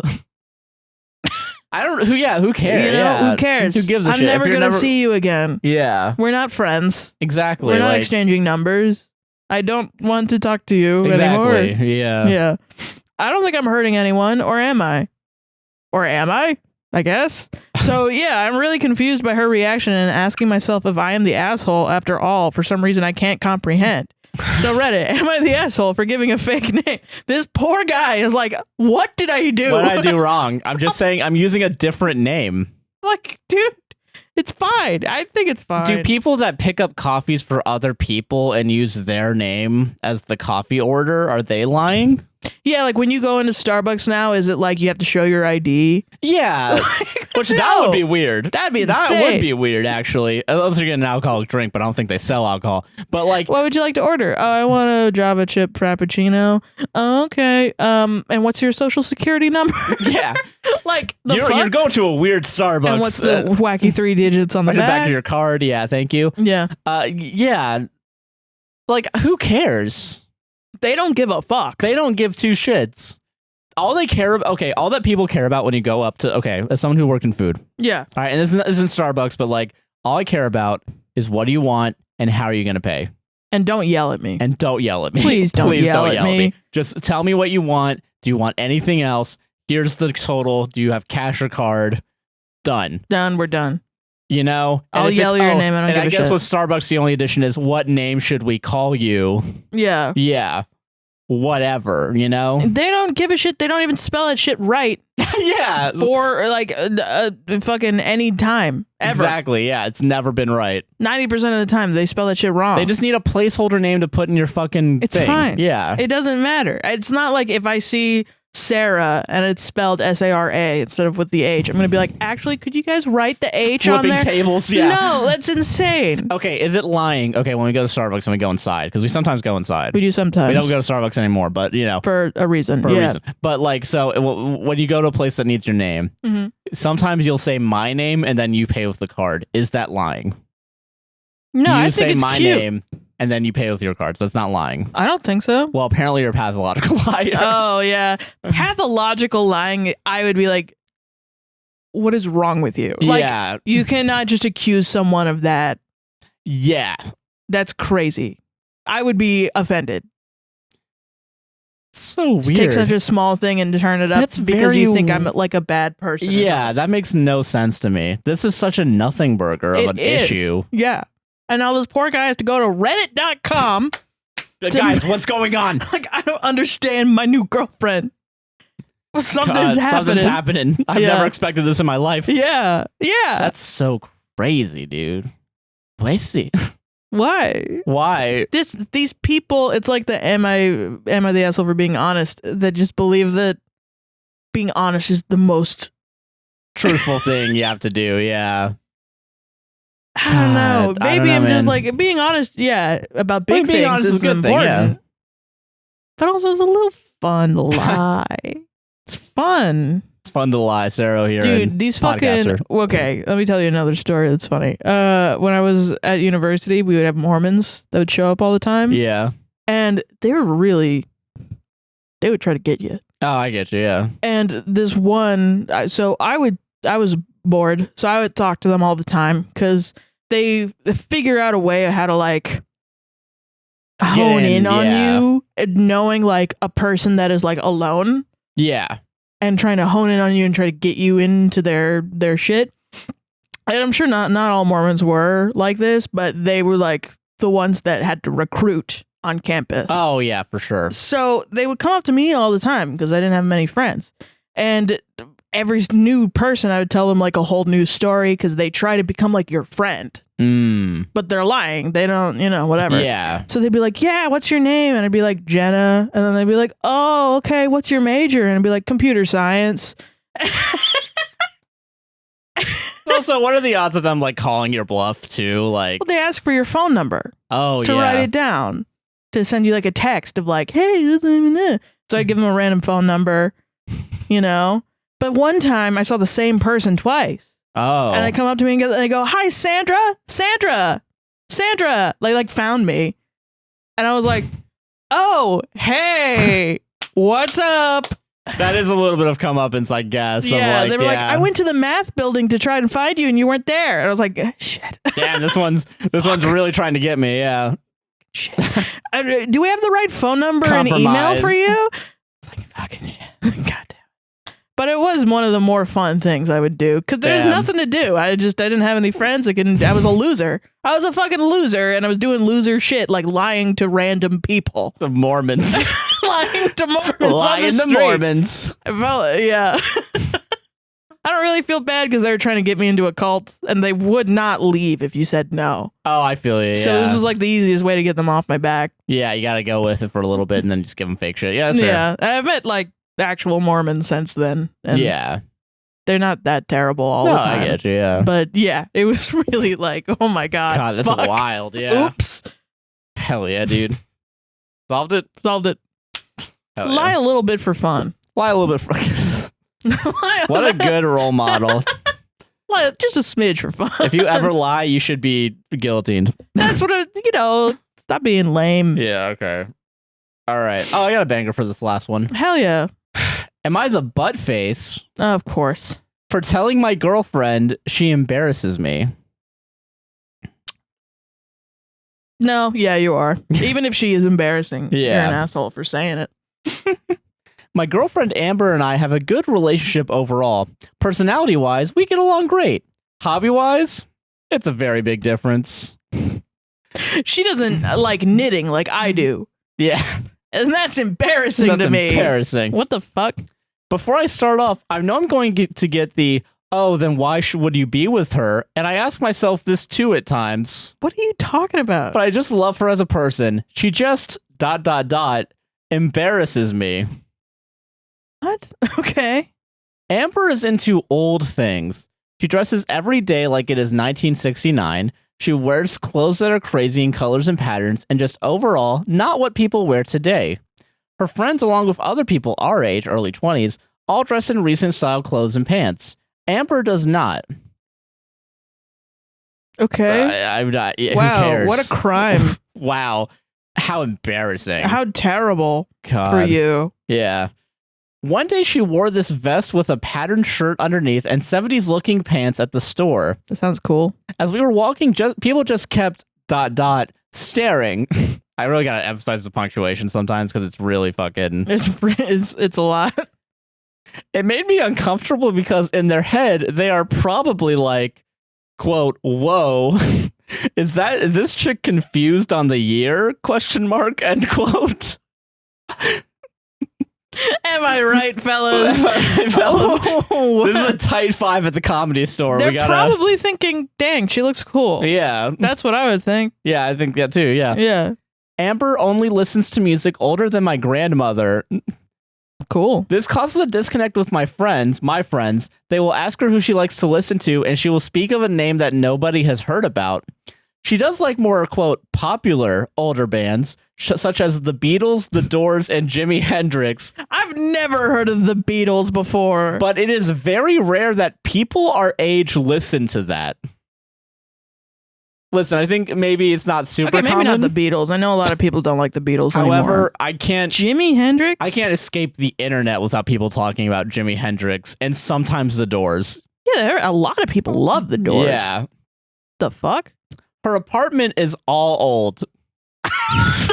It's all old. I'm going to emphasize caps all old. Oh my god. She has antiques of 70s ads, orange color wallpapers, couch rugs, and it just looks like a grandmother's house. This sounds awesome. She has old, quote, pinup posters of half-naked ladies. That sounds epic. She's embarrassing. Pinup shit is so interesting. I love pinup poses and shit like that. Yeah. It's gorgeous art. It is cool. Yeah. One day she asked me if I wanted to invite my friends because her friends were coming for a party. Politely, I declined. But then she started to ask why. I told her that I am embarrassed of her house to most of the population. It is weird. IDK, I talked to my friends about and they said they would feel the same way. How about you? I don't want to seem like an a-hole, but I don't know how I can bring this up to her and ask maybe if we can find a compromise. You know, it's so interesting that you think that your girlfriend is embarrassing you because actually what's happening... Embarrassing yourself. Well, you're not cool enough You're for not her. cool. She's cooler than you. That's what's happening. Yeah. She has a style. She's going with it. She's rocking with it. Yeah, she's loving her life and enjoying her life, and you just are a hater. You're just a fucking hater, dude. What is wrong with you? Yeah, it's really... What are you talking about? I really don't get... I want to state, then why would you be with her is, my first response to every paragraph in here. She should not be with you, actually. I'm going to amend that. It's actually so funny. He thinks this is like a hobby difference when really he just doesn't like her. Her vibe and style and personality. Everything. This is her personality. It's part of it, yeah. Yes. Like this, it's a pretty big thing. Yeah. And you're trying to differentiate this as a hobby? I feel the same way when wives will post shit about like, my husband doesn't dress right. I'm kind of like, well, it's kind of just, if he wants to wear like a cargo pants and a shirt, socks big shirt and flip flops, then let him do that. Yeah, let him vibe out. I mean, I get if you're going to like a fancy place and he does that. I get being upset about that, Yeah, I feel that. But like, if he's just doing it every day, it's like, I want him to dress better every day, blah, blah, blah. It's like, okay. Does he want to do that? Yeah, why are you going to try and like force that onto him? He's not just someone you can dress up. It's not like you get a man and you just get to dress them up. Yeah.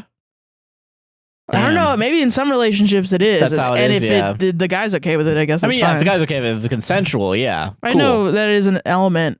But I'm like, I'm not dressing Josh up. Josh chooses his fucking own outfit. I'm not a mom. I feel like that makes me a mom. Yeah, it's very much a parental like figure almost. I'm not fucking doing that. Like, I don't know how many people that are like, oh yeah, I was doing my husband's laundry. And I was like, why? Yeah, what the fuck? Yeah. Why doesn't he do it? Yeah. Like, I was just... Why not? Yeah. I don't fucking do Josh's laundry. No, you don't. I do my own laundry. Also, I would fuck it up. You do laundry better than me. Yeah, I got piles. Yeah, you actually separate. I just throw all that shit in there. Bitch, I got piles. Bitch, I got piles. Yeah, but no, I feel that. Yeah, fucking, yeah. I don't know. Just break up with your girlfriend. Yeah, just break up with her and go date a quote-unquote normal person. If you can't have your friends over to your girlfriend's house... That's kind of fucked up. You're fucked. It's done. I'm sorry. You just don't like her. You just don't like her. Also, you have a weird opinion about old stuff. Yeah. Another thing that I think is... why don't you like Hendrix and... The Doors? I feel like it's still relatively popular music. I mean, you don't have to vibe with it. I get it, but like, I guess you don't have to like it. You never play like Tony Hawk Underground? Never listened to Break On It's Through to the so Other many Side. cultural references. Yeah. Like I talk about the Beatles all the time. And Yeah. I'm okay with people not knowing many things about the Beatles. That being said, though, I feel like I definitely grew up around people that knew who Jimi Hendrix were still, you know? Yeah. Yeah. There's that fucking guitar guy we both hate. That's oh an my omen. God, that guy. Yeah. Be a guitar legend like Hendrix. And then he shows 2 examples. 60 seconds is prime real estate is all I'm saying, all right? God. Solved it, though. Solved it, dude. All right. How do you, I would have an aneurysm. If it's not a kid and it's someone my age, and I was like, yeah, you know, I was just listening to fucking, you know, Abbey Road, and I'd be like, what's that? I'd be like, yeah. Yeah, I get what you mean. It's the Beatles. Who are that? Yeah, that's fair. What, dude? I mean, For some people real? just don't know stuff. That's fair. Whatever. Yeah, if you don't know, that's fine. But like, if you're just like, yeah, no one listens to that. I feel like I have That's more conversations like that where, judgmental. it's judgmental, and I'm like, what? Yeah. Damn. And it's not a them thing; it's a me thing for sure. No, I get you. And that's our show, guys. Oh my gosh, It's Jover. it's Jover. Hell yeah. Hey, Sarah. Yeah. What do you want to plug? You can follow me on Twitter at That's O'Haron. THATSOHEERON, and that's my handle on pretty much everywhere. Blue Sky, TikTok, Instagram, Hell yeah. Tumblr, everything. I am Joshua Chinland on Twitter and Blue Sky. Guy nicknamed JC on Twitch. I stream on Fridays. Oh yeah, follow the APWSTR Gaming. I'm going to stream there today at 12 p.m. Yeah, when this podcast goes. And streams are going on at Tuesdays at 12 now. Go on APWSTR Gaming. Yeah. Check out all of our shit. APWSTR on TikTok. APWSTR Productions on YouTube. A podcast saves relationship on all podcasting platforms. Like, comment, subscribe, hit the goddamn bell. If Hell you're yeah. on YouTube, and raise 5 stars on Apple Spotify podcasts. Go to Patreon, Buy get me some extra coffee. content. Yeah, get extra content on Patreon. Buy us coffee at buymecoffee.com. Buy our Buy actual coffee. at straightrivercoffee.com. The link will be on that website. Check out apwstr.com as well. Also, is there anything else you wanted to plug? I interrupted you, I think.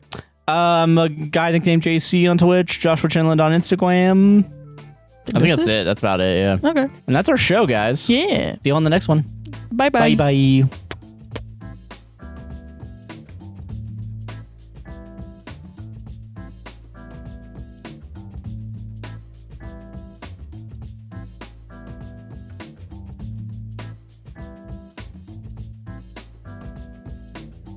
God, it's almost over. It's almost over.